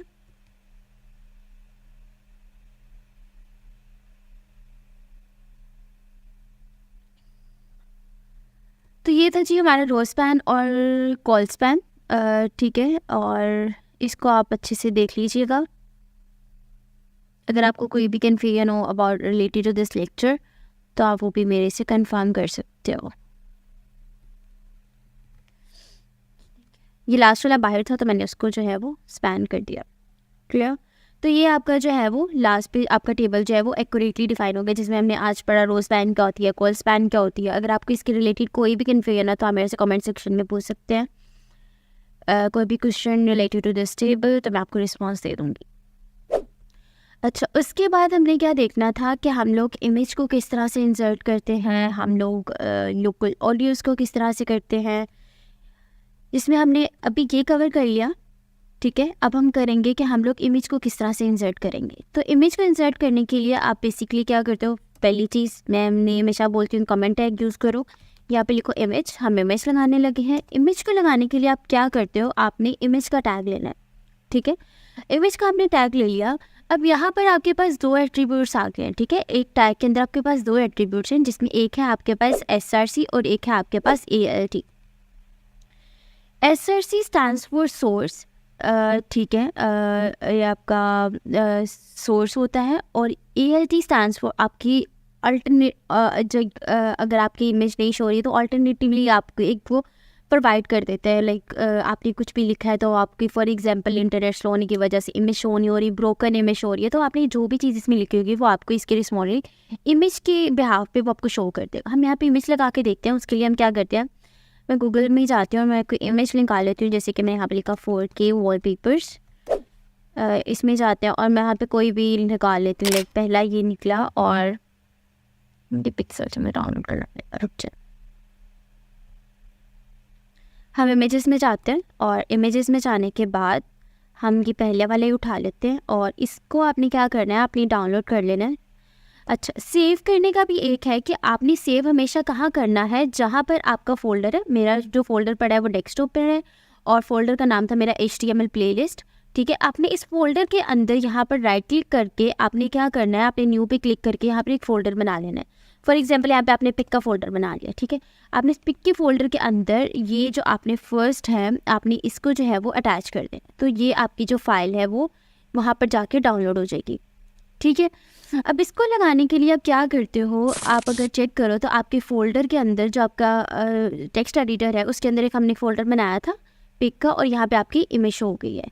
अब हम देखेंगे कि इमेज किस तरह से लगाते हैं। तो हम लोग इमेज लगाने के लिए सबसे पहले वही चीज़ कि मैंने कमेंट टेग यूज़ कर लिया, मैंने यहाँ पे लिख लिया इमेज।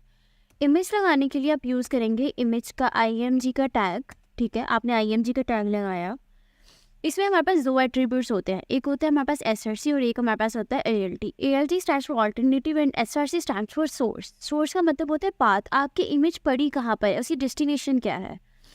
ठीक है, मैंने क्या किया था, जो आपका फोल्डर था, मैंने ये जो आपका फोल्डर था HTML प्लेलिस्ट का, मैंने इसके अंदर एक फ़ोल्डर बना लिया था। ठीक है, पिक के नाम से, और यहाँ पर मैंने एक पिक्चर सेव कर दी थी।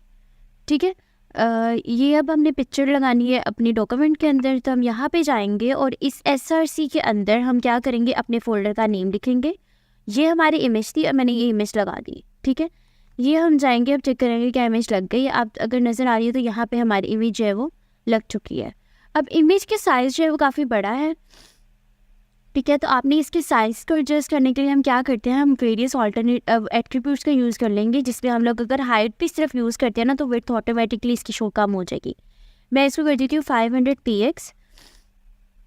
यहाँ पे जाएंगे तो आपकी इमेज जो है वो विड्थ जो हाइट जो इसकी कम हो जाएगी। अगर आपने इसकी विड्थ भी कम करनी है तो हम यहाँ पे ही विड्थ भी लिख देते हैं, विड्थ 500 px। हम यहाँ पे चेक करते हैं तो आपकी इमेज जो है वो बेसिकली ये लग जाएगी। ठीक है, लाइक जितना भी आपने इसको साइज़ देना है वो यहाँ पे लग जाएगा। मैं यहाँ से विड्थ को हटा रही हूँ अभी। ठीक है, और हाइट अभी भी ज़्यादा है तो मैं इसको दे रही हूँ 300। अब यहाँ पर क्या है कि ऑल्टरनेटिव का टैग क्या है, यहाँ पर इसलिए ये लगाया गया है कि अगर आपकी इमेज का पाथ गलत हो जाता है, फॉर एग्जाम्पल यहाँ पर मैं 000 की जगह मैं 1 लगा देती हूँ, ये तो मेरी इमेज ही नहीं है। ठीक है, तो यहाँ पर मैं लिख देती हूँ, यहाँ पर मैंने क्या लगाया हुआ है, मैंने थंबनेल लगाई हुई है। ठीक है, अब मैं अगर आपको डॉक्यूमेंट में चेक करवाऊँ तो आपको इमेज शो नहीं होनी, बिकॉज आपकी इमेज का क्या है, आपकी इमेज का पाथ ही रॉन्ग है। ठीक है, यहाँ पे अगर आपको क्लियरली नज़र आ रहा हो तो यहाँ पे आपको एक ब्रोकन इमेज शो हो रही है। ठीक है, इस ब्रोकन इमेज के साथ लिखा हुआ थंबनेल। ये अक्सर इस तरह होता है कि अगर फॉर एग्जांपल आपका इंटरनेट स्लो है तो आपकी इमेज जो है वो लोड नहीं हो रही, तो वो ब्रोकन इमेज के साथ बता देगा कि यहाँ पे एक इमेज लगी हुई है जो कि बेसिकली एक थंबनेल की है। ठीक है, तो ये इस तरह से काम करता है। यहाँ पे चलते हैं, तो इमेज हम इस तरह से लगाते हैं। अब मैं इसका पाथ ठीक कर लेती हूँ। ये 1 मैंने खुद से लगाया था, मैं इसको ख़त्म कर दूँगी। जैसे ही मैं इसको ख़त्म करूँगी, इसको आप लिखा रहने दीजिएगा। ठीक है, ALT को जैसे मैं इसको ख़त्म करूँगी तो मेरी इमेज जो है वो मुझे यहाँ पे शो हो जाएगी। ओके, अब हम देखेंगे कि हम लोग हमने यहाँ पे इमेज को भी देख लिया। इमेज को देखने के बाद हम देखेंगे कि हम लिंक किस तरह से अटैच करते हैं। ठीक है, तो लिंक अटैच करने के लिए हम 2 तरह से काम कर सकते हैं। फॉर एग्जांपल यहाँ पे मैं एक H1 का टैग लेती हूँ, जो कि आपने पढ़ा हुआ है हेडिंग से। मैंने यहाँ पे मैंने लिख लिया लिंक टू एन अदर, यहाँ मैं लिख देती हूँ click to another web page. ठीक है, ये मैंने लिख लिया। अब ये मेरे पास सिंपल ये जो H1 की हेडिंग है वो लिखा आ गया यहाँ पे। ठीक है, ये आगे click to another web page, ये हमने ज़्यादा लिख लिया था। अब अगर मैं यहाँ पे क्लिक करती हूँ तो कुछ भी नहीं शो होगा। ठीक है, लाइक वो आपको अनदर पेज पे नहीं लेके जा रहा है, इसी पेज पे, इसी वेब पेज पर है। ठीक है, तो आपने जब भी लिंक लगाना है, फॉर एग्जांपल आप चाह रहे हो कि इसको क्लिक करने पे जो यूज़र है वो एक न्यू पेज पे शिफ्ट हो जाए, तो उसके लिए आप क्या करते हो, आप यूज़ करते हो एंकर का टैग। ठीक है, उसके लिए आप क्या यूज़ करोगे, एंकर का टैग। आप A प्रेस करो, आप एंटर कर दो। ठीक है, वो आपको एंटर का टैग गिवन दे देगा। अब मुझे बेसिकली किस पोर्शन पे लगाना है, मैं इसको यहाँ से क्या करूँगी, कट करूँगी और इस लास्ट पर जाके इसको पेस्ट कर दूँगी। तो मेरा क्लिक यहाँ से रिमूव हो गया। मैं आप लिख लेती हूँ क्लिक और यहाँ पे इस हाइपर रेफरेंस के अंदर आप उस रेफरेंस होगी जहाँ पर आपने उसको लेकर जाना है। अब मेरी इस फाइल के अंदर जैसे कि लोकली मेरी एक फ़ाइल पड़ी है first lecture dot H T M L, मैं यहाँ पे लिख देती हूँ first lecture dot H T M L. ये आ गया। मैं चाह रही हूँ कि जैसे वो इसकी क्लिक करे मेरे प्रीवियस लेक्चर पे वो मूव कर जाए, उसके डॉक्यूमेंट पे मूव कर, जिस वेब पेज पे मूव कर जाए। तो अगर मैं चेक करूँ इसकी फाइल को, तो ये आपको इस तरह से देख रहे हो, अब कलर भी चेंज हो गया और यहाँ पे अंडरलाइन भी आ गया। इसका मतलब ये है कि यहाँ पे आपने लिंक लगाया हुआ है। अगर मैं इसके ऊपर क्लिक करती हूँ तो वो मुझे दूसरे वेब पेज पे ले जाएगा। ठीक है, ये मेरा दूसरा वेब पेज था, ये लिखा हुआ था, उस वेब पेज पे ले जाएगा। मैं वापस आती हूँ तो वो मुझे दोबारा उस डॉक्यूमेंट पे ले आएगा। अगर आप चाह रहे हो कि आप लोगों ने अपनी फाइल का नहीं लगाना, आपने किसी वेबसाइट और वेबसाइट का लगाना है, फॉर एग्जाम्पल मैं यहाँ पे जाती हूँ और मैं कोई लगा लेती हूँ वेब, लिख लेती हूँ वेब डेवलपमेंट, ये विकिपीडिया का लगा लेते हैं। ठीक है, ये आपने क्या करना है, आपने सिलेक्ट करना है ऑल यूआरएल को और आपने इसको कॉपी करना है। और कॉपी करने के बाद इस हाइपर रेफरेंस की जगह जहाँ पर आपने first lecture dot H T M L रखा है, इसको रिमूव करके आपने इस फाइल के लिंक को यहाँ पर लगा देना है। ठीक है, सेव कर लीजिएगा। अब आप जो है अपने डॉक्यूमेंट के ऊपर, ये हमारा डॉक्यूमेंट था और यहाँ पे आप देख रहे हो कि ये आ गया पर्पल कलर का जो होगा। ठीक है, ये आपकी जो भी आप किसी और की साइट का लिंक लगा रहे हो तो वो होगा। अब जैसे मैं इसके ऊपर क्लिक करूँगी, ठीक है, वो मुझे विकिपीडिया के वेब डेवलपमेंट जिसका मैंने लिंक लगाया था वो मुझे इस पेज पे ले आएगा। क्लियर? तो होपफुली कि आपको लिंक की भी समझ आ गई होगी। अच्छा, उसके बाद हमने लिंक भी देख लिया, हमने इमेज भी देख लिया, हमने टेबल्स को भी कवर कर लिया, रो स्पैन और कॉल स्पैन को। अब हम चलते हैं मीडिया में। मीडिया में हम देखते हैं कि हम लोकल वीडियोस किस तरह से लगाएंगे, लोकल ऑडियोज़ किस तरह से लगाएंगे, ऑनलाइन वीडियोस और गूगल मैप किस तरह से अटैच करते हैं। ठीक है, उन सब के लिए आपके पास बेसिकली एक वेबसाइट है। मैं एक वेबसाइट आपको यहाँ पर बताती हूँ। एक वेबसाइट आपके पास पिक्साबे, हम यहाँ से, मेरे पास कोई लोकल ऑडियो नहीं होगी तो हम यहाँ से डाउनलोड कर लेते हैं। यहाँ पर आप क्लिक कीजिएगा, यहाँ पर आपके पास वीडियोस भी पड़ी है शॉर्ट और म्यूज़िक भी पड़ा हुआ। ठीक है, जैसे कि ये वाली है एक पड़ी, मैं इसको लेती हूँ। आप ये फ्री डाउनलोड हो जाती है तो आप इसको भी डाउनलोड कर सकते हैं। ये डाउनलोड होना स्टार्ट हो गई। ठीक है, अब आप इसी तरह आपने एक म्यूज़िक भी डाउनलोड कर लेना है। अभी आपने वीडियो की है, हम एक म्यूज़िक भी उठा लेते हैं। ये है जी म्यूज़िक, और मैं यहाँ से फर्स्ट वाले डाउनलोड कर लेती हूँ। यहाँ से मैंने निकालना और ये भी डाउनलोड होना शुरू हो गया।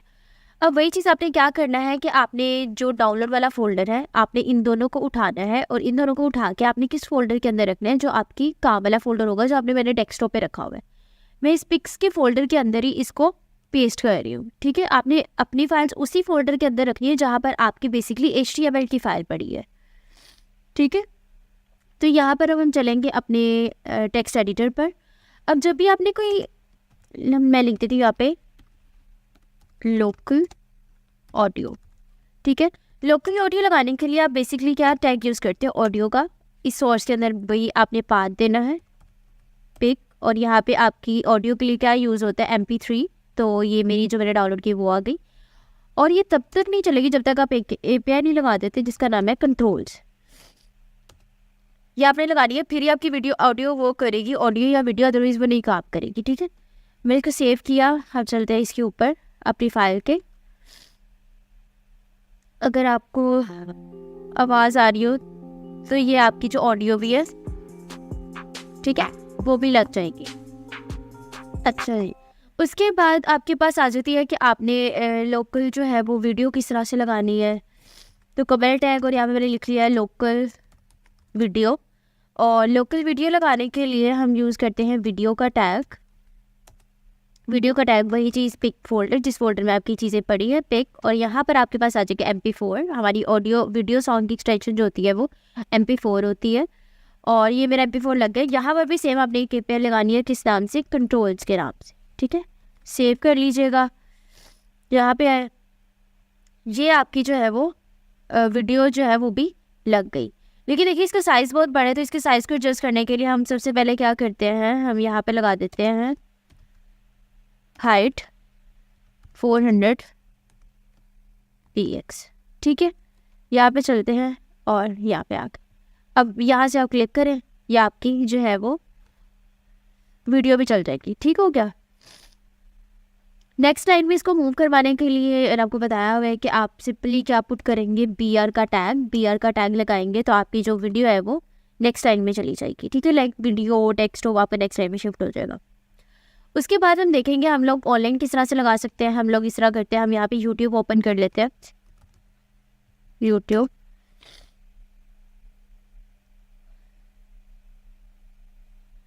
इसमें मैंने यही लगाना है, ठीक है। तो मैं यहाँ पे क्या करूँगी, आपने इसमें जाना है और यहाँ पे आपने शेयर पे क्लिक करना है।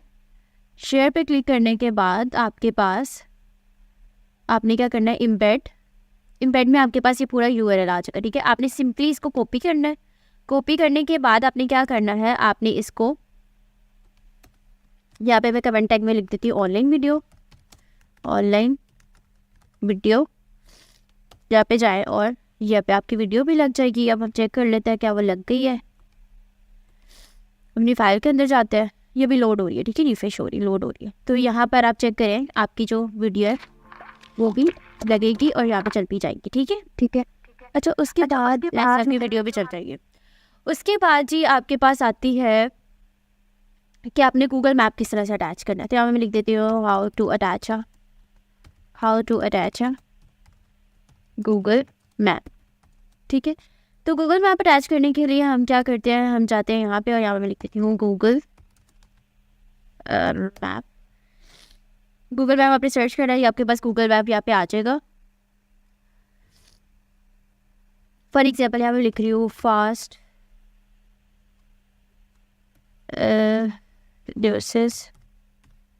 CFD कैंपस लिखते हैं, फास्ट CFD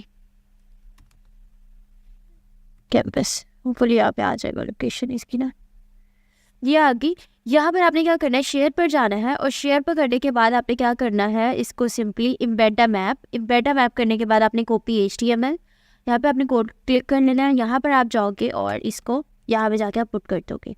ये लिंक इसलिए तब बनाते हैं बिकॉज इसमें लॉन्गिट्यूड और लैटिट्यूड की वैल्यूज़ आती है, तो आपने इसके लिंक को लाइक बिल्कुल भी वो ख़राब नहीं करना, वरना अदरवाइज़ आपकी जो लोकेशन है वो नहीं आएगी ठीक से। हम चेक कर लेते हैं अपने वेब पेज के अंदर। ये देख रहे हैं ये आपकी गूगल मैप भी आपका अटैच हो गया और उसने बता दिया कि ये यूनिवर्सिटी यहाँ पर है, ठीक हो गया। तो आज के लेक्चर में हमारा था जी कि हमने टेबल में देखना था रो स्पैन को इमेज किस तरह से इंसर्ट करते हैं, लिंक किस तरह से लगाते हैं, ये भी देख लिया। मीडिया की local videos, local audios, online videos और गूगल मैप को किस तरह से अटैच करते हैं वो भी देख लिया, ठीक है। रिलेटेड टू दिस लेक्चर अगर आपको कोई भी क्वेश्चन हो लाइक रो स्पैन की ना समझ आई हो या फिर बाकी किसी भी चीज़ की ना समझ आई हो तो आप मेरे से कमेंट करके पूछ लीजिएगा, मैं आपको रिस्पॉन्स दे दूँगी। जैसे कि हम लोगों ने प्रीवियस लेक्चर में पढ़ा था जिसमें हमने कुछ ये टॉपिक्स कवर किए थे। हमने देखा था कि जी टेबल के अंदर हमने रो स्पैन को देखा था, कॉल स्पैन को देखा था। फिर उसके बाद हमने देखा था कि जी इमेज को हम लोग किस तरह से इंसर्ट करते हैं अपनी HTML में। उसके बाद हमने देखा कि हम लोग लिंक कैसे लगा सकते हैं किसी और वेबसाइट का, हम लोग अपनी वेबसाइट के अंदर किस तरह से लिंक लगा सकते हैं। उसके बाद हमने देखा जी हम लोग लोकल वीडियोस को या फिर ऑनलाइन वीडियोस को किस तरह से इम्बेड करते हैं अपने HTML के अंदर और फिर गूगल मैप वगैरह किस तरह से लगा सकते हैं।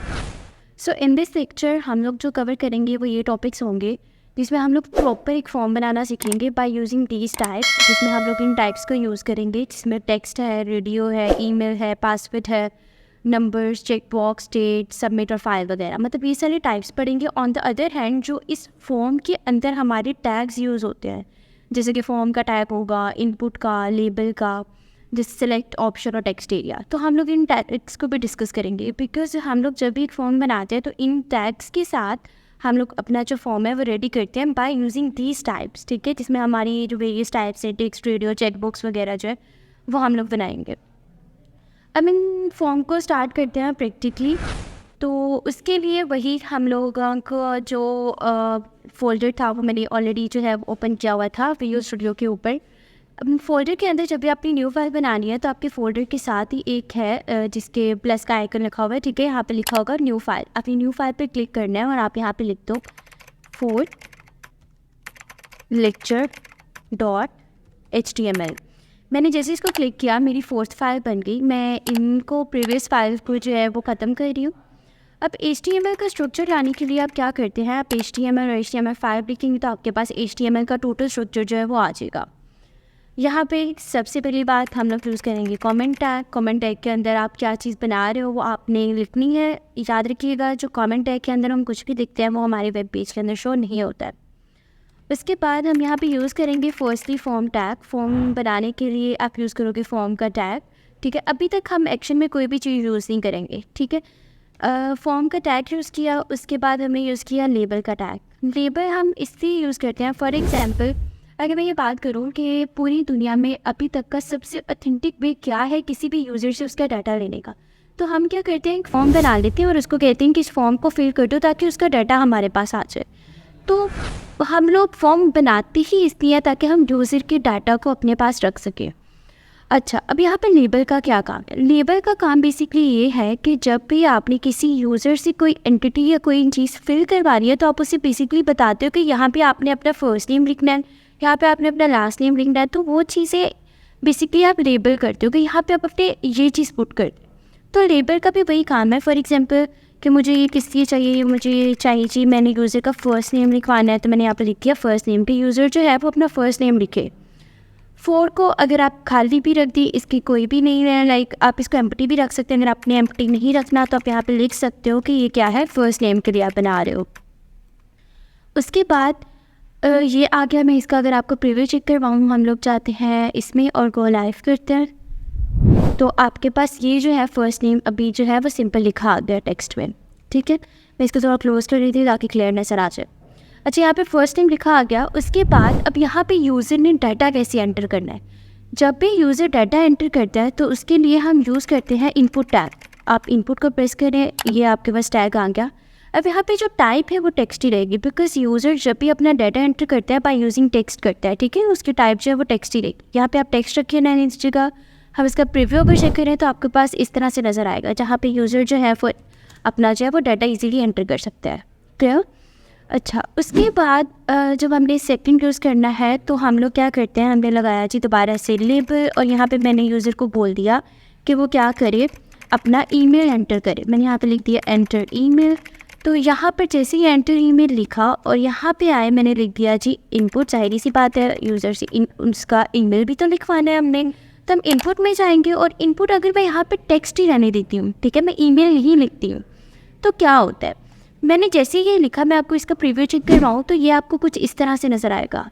अब यहाँ पे जो एंटर ईमेल आई आपकी सेम लाइन पर आ गई, ठीक है। अगर आपने इसको नेक्स्ट लाइन में लेकर आना है तो हमने ये टैग ऑलरेडी पढ़ा हुआ है, इसको हमने बोला था ब्रेक का टैग, ठीक है। यहाँ पे आप BR टैग यूज़ कर रहे हैं, फिर मैंने एक बार BR टैग, मैंने 2 बार BR टैग यूज़ कर लूँगी जिससे वो 2 लाइन्स का गैप दे देगा मुझे। क्या आप देख रहे हैं यहाँ पे आपका फर्स्ट नेम क्या आ गया, फर्स्ट नेम, और फिर आपका क्या आ गया, एंटर ईमेल आ गया। अच्छा, उसके बाद जी यहाँ पर हम चले और यहाँ पे मैंने एक लगाया इनपुट। सबसे पहले BR टैग, जब भी नेक्स्ट टाइम मेरे कराना मैंने BR टैग लगाया और यहाँ पे मैंने लगा दिया इनपुट। अब जब भी यूज़र अपना फर्स्ट नेम और ईमेल लगा के एंटर करवाएगा, यहाँ पे मैं टाइप लिख दूँगी अभी के लिए क्या जी, सबमिट। सबमिट, ये सबमिट की टाइप क्या करेगी, बेसिकली इसको बटन की शेप दे देगी। अगर मैं इसका आपको प्रीव्यू चेक करवाऊँ तो ये कुछ इस तरह से बटन की शेप बना देता है, ठीक है। अब क्या होगा कि अगर मैं यहाँ पे डाटा एंटर कर रही हूँ, यहाँ पे मैंने आमना लिख दिया और यहाँ पे मैं कुछ भी रैंडमली वर्ड्स लिख रही हूँ, ठीक है, रैंडमली मैंने वर्ड्स लिखे और मैं इसको करवा रही हूँ सबमिट, ठीक है। तो यहाँ पे क्या होगा, जो टेक्स्ट है मैंने यहाँ पे @ तो नहीं लगाया था ईमेल में, तो उसने ऑलरेडी उसको सबमिट करवा दिया, मतलब हमारा डाटा जो है हमारी कैश मेमोरी में चला गया, ठीक है। अब आप ये चाह रहे हो कि जब तक यूज़र एक वैलिड ईमेल नहीं लगाता तब तक जो है वो यूज़र सबमिट ना कर पाए। उसके लिए जो है हम जो टाइप यूज़ करते हैं वो यहाँ पे आप टेक्स्ट के बजाय यहाँ पे क्या रखेंगे, आप ईमेल रखेंगे, ठीक है। अब जैसे मैंने यहाँ पे ईमेल लगाया, अब मैं अगर आपको इसका प्रीव्यू चेक करवाऊँ तो यहाँ पे अगर मैंने आमला लिखा और यहाँ पे मैंने लिख दिया जी कुछ भी रैंडम वर्ड्स और मैं इसको सबमिट करूँगी तो वो सबमिट नहीं होगा। वो मुझे लाइक एक मैसेज शो करवाएगा कि प्लीज़ इंक्लूड एन @ क्योंकि ये जो है वो मस्ट इंक्लूड होता है हमारे ईमेल एड्रेस के अंदर। तो टाइप ईमेल जो है वो आपकी ये काम करती है। अब जैसे ही मैं यहाँ पे लगाऊंगी आमना @gmail.com और मैं इसको सबमिट करूँगी तो वो सबमिट हो जाएगा, ठीक है। तो ये आप इस तरह से अपनी जो है वो वैलिड जो है वो यूज़र का ईमेल लिखवा सकते हो। उसके बाद जी हमारे पास आ जाती हैं हमें बी आर टैग इनपुट, ज़ाहिर सी बात है हमारा लास्ट पे ही रहेगा। अब यहाँ पे हम लोगों ने और चीज़ एंटर करवा के देख लेते हैं। लेबल लिखा, मैंने यहाँ पे लिख दिया एंटर ईमेल, यहाँ पे मैं लिख रही हूँ जी एंटर पासवर्ड। ठीक है, अब पासवर्ड में हमारे पास यूज़र जो है वो अपना पासवर्ड एंटर करवाए। फॉर एग्जांपल हमने कोई साइन अप पेज बनाना है, ठीक है, या फिर हम लोगों ने कोई ऐसे यूनिवर्सिटी का फॉर्म बनाना है जिसमें हम यूज़र्स को पहले बोलते हैं कि आप पहले साइन अप करवाएं फिर देन साइन इन आएगा। ठीक है, तो हम लोग अभी ये साइन अप फॉर्म बना रहे हैं किस्म का। तो यहाँ पे क्या करूँगी, इनपुट प्रेस किया, यहाँ पे मैंने लिख दिया टेक्स्ट। अब यहाँ पे अगर मैं टेक्स्ट लिखती हूँ और अगर हम यहाँ पे जाते हैं तो आपको नज़र आ रहा होगा पासवर्ड के साथ मेरा पासवर्ड जो है वो शो हो रहा है, लेकिन अमूमन ऐसा नहीं होता। वो क्या होता है कि हमें जो पासवर्ड है वो बुलेट्स में शो होता है। अब इसको यहाँ बुलेट्स में शो करवाने के लिए आप क्या करेंगे, आप जाएंगे इस टाइप में, आप क्या लिखेंगे, इस टाइप में आप लिखेंगे पासवर्ड। ठीक है, ये आपने पासवर्ड यहाँ पे लिख देना। जैसे आप यहाँ पे पासवर्ड लिखोगे, अगर आप यहाँ पे आप ईमेल में कोई भी डाटा एंटर करते हो तो आपको ये किस में शो होगा, आपको ये बुलेट्स के अंदर शो होगा। ठीक है, तो वैलिड वे क्या है कि आप ये जो टाइप है वो पासवर्ड ही रहने दें। अभी तक हमने टेक्स्ट भी पढ़ ली, हमने ईमेल भी देख लिया, हमने पासवर्ड भी देख लिया और हमने जो है वो 2 टैग्स भी यूज़ कर लिया, जिसमें हमने फॉर्म को भी देख लिया, हमने लेबल को भी देख लिया और हमने इनपुट को भी देख लिया। ठीक है, अब इन टैग्स के साथ इन टाइप्स को यूज़ करके जो है वो डिफरेंट जो है फॉर्म के अंदर चीज़ें जो है वो एडअप करवा सकते हो। अब यहाँ तक हमने कर लिया, हम नेक्स्ट इसमें मूव करते हैं। यहाँ पे मैंने बी आर टैग लगाया, उसके बाद दोबारा से लेबल में जाती हूँ और लेबल में मैंने लिख दिया कि अपनी जो है वो जेंडर सेलेक्ट करें। ठीक है, क्या मेल है या फिर आप फीमेल है, मैंने ये लिखा। उसके बाद हम यहाँ पे क्या लगाएंगे, इनपुट लगाएंगे। अब मैंने इनपुट लगाऊंगी, यहाँ पे इसकी टाइप क्या आएगी, रेडियो। ठीक है, यहाँ पे आपकी क्या आएगी, रेडियो, जिसमें हम लोग या तो क्या करें मेल है या फिर हमारे पास इनपुट टाइप में क्या है रेडियो, और यहाँ पे हमारे पास आई जी फीमेल। ठीक है, अब ये 2 हमारे पास बन गई। अगर मैं इसका प्रीव्यू चेक करूँ तो हमारे पास ये 2 चीज़ें, इसको मैं नेवर कर रही हूँ, या फिर हमारे पास 2 चीज़ें आ जाएंगी, एक मेल या फिर दूसरी फीमेल। अब हमने क्या करना है, अभी रन टाइप पे हमने एक ही सिलेक्ट करना है, या तो यूज़र मेल हो या तो यूज़र फीमेल हो। ठीक है, लेकिन यहाँ पे क्या हो रहा है कि यहाँ पे दोनों ही सिलेक्ट हो रही है। इस चीज़ से बचने के लिए आप क्या करते हो, आप एक ये जो इनपुट टाइप है इसके अंदर, इनपुट टैग के अंदर आप एक एट्रीब्यूट ऐड करोगे जिसका क्या नेम होगा, नेम। ठीक है, आप नेम नाम के एक एट्रीब्यूट ऐड करोगे और आपने सेम नेम देना है। फॉर एग्जांपल यहाँ मैंने दिया जेंडर, तो मैं दूसरे जिसके साथ मैंने इसका कंपैरिजन करवाना है कि वो दोनों में से कोई एक ही सिलेक्ट करे, तो हम दूसरे को भी वही कॉपी करके वही पेस्ट कर देंगे। ठीक है, याद रखिएगा कि ये सेम होना चाहिए। अगर तो ये सेम नहीं होगा तो वो एक को नहीं सिलेक्ट करेगा, वो दोबारा से दोनों को ही सिलेक्ट करेगा। अब यहाँ पे भी मैंने नेम रख दिया, यहाँ पे भी नेम मैंने जेंडर रख दिया। अब अगर हम इसका प्रीव्यू चेक करें, या तो वो मेल सेलेक्ट कर सकता है या तो वो फीमेल सेलेक्ट कर सकता है। मतलब ये कि रन टाइम पे वो दोनों नहीं सेलेक्ट कर सकता। ठीक है, वो कोई एक ही सेलेक्ट करेगा, या तो मेल या तो फीमेल। ठीक है, अच्छा जी, उसके बाद जो है हम दोबारा से जाते हैं बी आर टैग। उसके बाद हम क्या करते हैं जी, लेबल, जिसमें हम क्या करेंगे, सिलेक्ट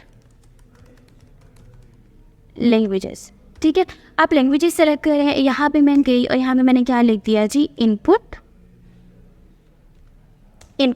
यहाँ पे जो आपके पास टाइप आएगी वो क्या होगी जी, चेक बॉक्स में ये होता है कि आप टिक लगा सकते हो कि मुझे ये लैंग्वेज भी आती है, मुझे ये लैंग्वेज भी आती है। ठीक है, मैंने चेक बॉक्स यहाँ पे टाइप लगाई, हम पहली लैंग्वेज लिख देते हैं जी इंग्लिश, और फिर हम लिख देते हैं इनपुट में टाइप लिख देते हैं चेक बॉक्स के साथ उर्दू।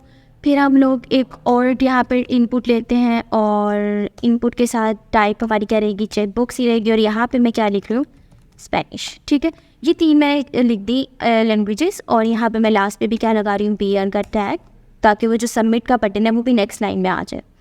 ठीक है, अब यहाँ पे आप चाहोगे तो आपके पास इस तरह से चेक बॉक्स बने आएंगे, या तो इंग्लिश सेलेक्ट कर लो, या उर्दू सेलेक्ट कर लो, या फिर स्पेनिश सेलेक्ट कर लो। अगर किसी पर्सन को तीनों आती हैं तो वो तीनों सेलेक्ट कर सकते हैं, अदरवाइज़ मुझे स्पेनिश नहीं आती तो मैं इसको नहीं सिलेक्ट करूँगी और वो सबमिट हो जाएगा। ठीक है, फॉर एग्जाम्पल वो सबमिट हो गया। अच्छा, उसके बाद जी हम लोगों ने यहाँ पे जी ईमेल भी देख लिया, पासवर्ड भी देख लिया, चेक बॉक्स भी हो गया, रेडियो भी हो गया, हमारी रखी नंबर, डेट और सबमिट और फाइल। इसको चेक कर लेते हैं।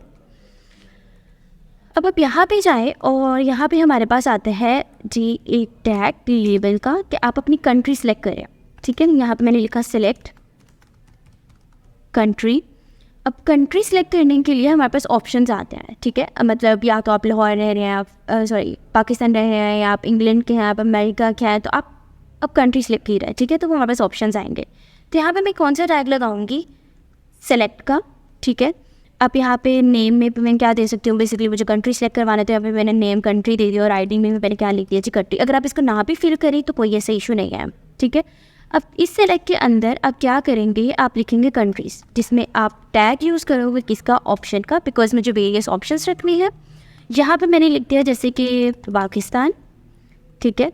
इसी को मैंने कॉपी किया, पेस्ट कर दिया और पेस्ट कर दिया। यहाँ पे मैंने पाकिस्तान रख दिया, यहाँ पे मैंने लिख दिया जी इंग्लैंड, यहाँ पे मैंने लिख दिया जी स्पेन, और एक और ले लिया, और यहाँ पे मैंने लिख दिया जी चाइना। ये लिख के जैसे ही हमने इसका प्रीव्यू चेक किया तो हमारे पास इस तरह से ये आ जाएगा, ठीक है। लाइक आपने पाकिस्तान में रह रहे हैं, इंग्लैंड में रह रहे हैं, स्पेन में रह रहे हैं, या फिर आप चाइना में रह रहे हैं, तब इसको इस तरह से सेलेक्ट कर सकते हैं, ठीक है। लाइक पाकिस्तान यहाँ पे सेलेक्ट हो गया, वो फिर सबमिट हो जाएगा आपका, क्लियर। अच्छा, उसके बाद हमारे पास आती है जी BR टैग, जिसको मैंने 2 बार BR टैग ले लिया। उसके बाद अगर आपने डेट ऑफ बर्थ लिखनी है, ठीक है, तो आप यहाँ पे क्या लिखो, लेबल। यहाँ पे मैंने लिख दिया just DOB stands for date of birth, ठीक है, लेबल लिख लिया। यहाँ पे मैं जाऊँगी इनपुट, और इनपुट हम लोग जो यहाँ पे सेलेक्ट करेंगे वो क्या होगी, डेट होगी, ठीक है, ताकि मेरे पास एक पूरा कैलेंडर आ जाए। ये मैंने डेट निकाल ली, डेट लिख दी, यहाँ पे BR टैग B टैग लग गया, यहाँ पे BR टैग आ जाएगा। फिर एक बार BR टैग प्रेस किया, और इसका जो हमारे पास प्रीव्यू आएगा वो इस तरह से हमारे पास पूरा एक कैलेंडर आ जाएगा, जिसमें आप जो है वो मंथ और अपना ईयर जो है वो इजीली सेलेक्ट कर पा रहे हो। जैसे कि मैंने यहाँ पे लिख दिया जी 2000 कोई भी अक्टूबर, और कोई भी मैंने डेट लिख दी यहाँ पे, ठीक है। तो अब इस तरह से जो है वो डेट ऑफ बर्थ का भी बना सकते हो। अच्छा, उसके बाद आपके पास आ जाती है कि आपने यूज़र को बोला है कि कोई मैसेज लिख दे अपना, ठीक है, लाइक वो अपना कोई मैसेज लिख पाए। तो मैंने BR टैग, और यहाँ पे मैंने एक और लगा दिया BR टैग। उसके बाद मैंने यहाँ पे लगा दिया लेबल, और यहाँ पे मैंने लिख दिया मैसेज, ठीक है, मैंने मैसेज लिख दिया। अब यहाँ से मुझे यूज़र से मैसेज ऐड करवाना है, तो यहाँ पर जो हमारे पास टैग यूज़ होगा वो होगा, क्या होगा, टेक्स्ट एरिया। टेक्स्ट एरिया में ये है इसकी विड्थ और हाइट, लाइक कितने कॉलम्स में उसका टेक्स्ट आना चाहिए, 30 या 10 इसकी विड्थ और हाइट है। मैं आपको इसका प्रीव्यू चेक करवा देती हूँ। यहाँ पे इसको सेव करते हैं, यहाँ पे इसको देखते हैं, तो ये आपको इस तरह से एक बॉक्स बना देगा जिसके अंदर आप अपना मैसेज जो है वो ईजिली ऐड कर सकते हो, कितने भी वर्ड्स का। तो इसमें हम क्या करते हैं कि मैसेज के बाद मैं यहाँ पे दे रही हूँ ब्रेक टैग, ताकि वो मेरा जो बॉक्स है वो नीचे आ जाए। ब्रेक टैग दे दिया। अगर मैं उसका प्रीव्यू चेक करवाऊँ तो भी आपको ये नज़र आ रहा होगा, ठीक है, ये आपके पास मैसेज बॉक्स आ गया। अगर आपने इसको छोटा करना है तो उसमें आप क्या कर सकते हैं, अब जो रोज़ हैं इसको मैंने 30 रहने दिया, जो कॉलम्स है रोज़ जो है इसको मैं कर देती हूँ जी मैंने कर दिया इसको 5, ठीक है। तो ये क्या होगा, ये इसको स्मॉल कर देगा, ठीक है, मैसेज बॉक्स आपका कम हो जाएगा। अदरवाइज़ अब यहाँ से भी आपका जो मैसेज बॉक्स है वो बड़ा और छोटा हो सकता है, क्लियर। अच्छा, उसके बाद हमारे पास आ जाती है BR टैग। उसके बाद अब यहाँ पे करेंगे जी लेबल, कि यहाँ पे आप अप्लाई कर दें upload documents, DOCU, upload documents, ठीक है। आपने कोई भी डॉक्यूमेंट अपलोड करवाना है यूज़र से, तो आप लेबल लिख के यहाँ पे क्या लिखेंगे आगे, इनपुट में जो आपके पास टाइप आएगी वो यहाँ पे क्या आएगी, फाइल आए, ठीक है। ये इनपुट की फ़ाइल बेसिकली क्या करेगी, मैं जो ये वाली चीज़ है इसको मैं नीचे, क्योंकि सबमिट का बटन हमारा लास्ट पे रहेगा, इसको मैं कट करके यहाँ पे लिख देती हूँ लास्ट पे, ठीक है। यहाँ पे लिखते हैं, और यहाँ पर आपका क्या आ जाएगा, चूज़ फाइल। अभी कौन सी कोई भी फाइल चूज़ नहीं है, इसी यहाँ पे उसने लिख दिया नो फाइल चूज़। जैसे ही मैं यहाँ पे क्लिक करूँगी मेरे पास जो है वो मेरी फाइल्स ओपन हो जाएंगी। आपके जिस भी डॉक्यूमेंट में फ़ाइल पड़ी है, फॉर एग्जांपल मेरी यही पड़ी है थीसिस प्रपोजल, मैं इसको ही अपलोड कर देती हूँ, ठीक है। वो यहाँ पर क्या हो जाएगी, आ जाएगी, ठीक है, थीसिस प्रपोजल वो यहाँ पे सिलेक्ट हो जाएगी आपकी। अच्छा, उसके बाद आपका जो बटन है वो उसमें बात कर लेते हैं, जिसमें लिखा हुआ है टाइप सबमिट। अब ये जो बटन है वो कैसे बना है, ये इस टाइप के साथ बना है सबमिट। जैसे ही यहाँ पे मैं सबमिटेड लिखती हूँ तो वो बटन जो है वो गायब हो जाएगा, ठीक है, लाइक वो सबमिटेड जो है वो खत्म हो जाएगा, उसने एक इनपुट फील्ड जो है वो आपके लिए रहने दी। लेकिन आप चाह रहे हो कि ये बटन रहे लेकिन उसके अंदर सबमिट ना आए, तो उसके लिए आप क्या करोगे, आप इनपुट टाइप सबमिट के साथ क्या लिखोगे, वैल्यू लिख दोगे। जैसे कि यहाँ पे मैं क्या कह रही हूँ कि साइन अप कर, ठीक है। तो ये यहाँ पे क्या आ जाएगा, आपके पास साइन अप का बटन आ जाएगा। अभी तक हम लोगों ने जी टेक्स्ट भी देख लिया, रेडियो भी देख लिया, पासवर्ड भी हो गया, नंबर भी हो गया, नंबर नहीं हुआ सॉरी, नंबर चेक कर लेते हैं, चेक बॉक्स भी हो गया, डेट भी कर लिया, सबमिट भी हो गया, फाइल भी हो गया, लेबल्स जी, टैग्स भी हमारे जो है वो सारे कंप्लीट हो गए। एक नंबर रह गया, उसको भी देख लेते हैं। नंबर लगाने के लिए फॉर एग्जांपल आपने यूज़र का नंबर भी ऐड करवाना है, मैं यहाँ पे ऐड करवा देती हूँ, जिसमें हम लेबल और यहाँ पे कहते हैं एंटर नंबर। ठीक है, एंटर नंबर आ गया। और यहाँ पे आप क्या करेंगे, आप लिखेंगे इनपुट। इनपुट में टाइप आपने क्या देनी है, आपने लिखना है नंबर। ठीक है, यहाँ पे फिर वो बी आर टैग, क्योंकि सबमिट जो है वो नेक्स्ट लाइन में हमने लेकर जाना है बी आर टैग्स 2 बार, क्योंकि मैं डबल स्पेस दे रही हूँ। तो यहाँ पे आपके पास जो है वो नंबर भी आ जाएगा। फॉर एग्जांपल मैं यहाँ पे कोई भी अगर टेक्स्ट वगैरह एंटर करती हूँ तो रैंडम टेक्स्ट एंटर नहीं होगा, जैसे यहाँ पे न्यूमेरिक वर्ड्स ही एंटर होंगे। तो यहाँ से आप इंक्रीज और वर्ड्स को डिक्रीज भी कर सकते हो, ठीक है, अपने न्यूमेरिक वर्ड्स को। तो ये था जी हमारा पूरा फॉर्म, जिसमें आप जो है वो ईमेल, पासवर्ड और जो उसका जेंडर है, लैंग्वेजेस है और कंट्री वगैरह सेलेक्ट करा सकते हैं, उसकी डेट ऑफ बर्थ पूछ सकते हैं, ठीक है, उसका मैसेज को लिखवा सकते हैं, कोई डॉक्यूमेंट जो है वो अपलोड करवा सकते हैं या नंबर एंटर करवा सकते हैं। अच्छा, एक चीज़ और, अब यहाँ पे देखो मैंने कोई डाटा लिखा, किसी फील्ड में मैंने एंटर डाटा जो है वो एंटर जो है वो नहीं किया। अब जैसे कि यहाँ पे मैं लिख रही हूँ amna@gmail.com और बाकियों को मैं इसको मैंने फ़ीमेल कर दिया, इसमें मैंने इंग्लिश कर दिया, इसमें मैं कोई भी रैंडम एक डेट जो है वो सिलेक्ट कर देती, अब मैं कुछ भी लिख दिया। अब देखिए मैंने पासवर्ड नहीं लिखा और ना ही मैंने कोई चूज़ की है फ़ाइल। अगर मैं इसको साइन अप कर रही हूँ ना, तो मेरा साइन अप जो है वो हो गया, वो कैशी मेमोरी में चला गया। आप देख रहे हो कि सारे का सारा डाटा जो है वो रिमूव हो गया। आप अगर ये चाह रहे हो कि यूज़र जो है वो विदाउट एंटर किए किसी एक भी चीज़ को साइन अप ना करवा पाए, तो उसके लिए आप क्या करते हो, आप क्या लिखते हो, आप एक एट्रीब्यूट ऐड करोगे। जैसे कि फ़र्स्ट नेम है, मैंने फ़र्स्ट नेम नहीं लिखा, ठीक है, तो अब इसमें क्या करोगे, आप एक एट्रीब्यूट ऐड करवाओगे जिसका क्या नेम है, रिक्वायर्ड। अब ये रिक्वायर्ड लिख दोगे। अब देखो मैं सारी चीज़ें लिख रही हूँ, मैंने ये भी लिख दिया, मैंने ये एंटर करवा दिया, मैंने ये एंटर करवा दिया, मैंने पासवर्ड भी लिख दिया, मैंने फीमेल भी लिख दिया, मैंने उर्दू कर दिया, यहाँ पे मैंने ये इंग्लैंड कर दिया, यहाँ पे मैं कुछ भी चूज़ कर लेती हूँ और यहाँ पे कोई रैंडम मैसेज कर लिया, ये चीज़ भी मैंने जी कोई भी सिलेक्ट कर ली। और मैं अब जो है वो नंबर में हम कोई रैंडम लिख लेते हैं, ठीक है, और मैं इसको करवा रही हूँ साइन अप, लेकिन वो साइन अप नहीं होगा। क्यों नहीं होगा, बिकॉज मैंने ये एंटिटी जो है, अभी आपको क्या मैसेज आ रहा है, please fill out this field, क्योंकि ये किस वजह से आया है, क्योंकि मैंने एक एट्रीब्यूट दिया है किसका, रिक्वायर्ड का। जब तक आप इसको फिल नहीं करोगे तब तक वो साइन अप नहीं होगा। तो किसी भी चीज़ को जब आपने कंपल्सरी करना है कि यूज़र जो है वो इसको फिल करे ही करे, तब आपने एक एट्रीब्यूट दे देना है, क्या नेम से, रिक्वायर्ड के नेम से। उसके बाद हमारे पास ये एक चीज़ आ जाती है, जैसे कि हम यहाँ पे लिख देते हैं, हमारे पास आ गया बेसिकली आई गेस हमने सारा कुछ जो है वो कवर कर लिया है। Text, radio, email, password, number वगैरह भी हो गए, ये सारी चीज़ें आपकी कवर हो गई हैं। तो हमारा जो फॉर्म है वो इन्हीं चीज़ों से बनता है, ठीक है। अगर आपको इसमें कोई भी कन्फ्यूजन हो, किसी टाइप की ना समझ आई हो या कोई ऐसी टाइप जो इस लेक्चर में कवर ना आई हो, तो वहाँ मेरे से कमेंट सेक्शन में पूछ लें। आज के लेक्चर में हम लोग ये सभी टैग्स पढ़ेंगे, जिसमें हमारे पास बिग टैग हम लोग किस लिए यूज़ करते हैं, हमारे पास स्मॉल टैग आ जाता है, प्री टैग क्यों यूज़ होता है, हॉरिजॉन्टल, रूलर, फॉन्ट के हम लोग साइजेस को देखेंगे। बेसिकली HTML के अंदर हमारे पास साइजेस फॉन्ट के कितने होते हैं, ठीक है। और उसके बाद हम ये देखेंगे कि हम लोग सिर्फ HTML के अंदर रह के ही कलर को किस तरह से चेंज कर सकते हैं, ठीक है, टेक्स्ट के कलर को किस तरह से चेंज कर सकते हैं।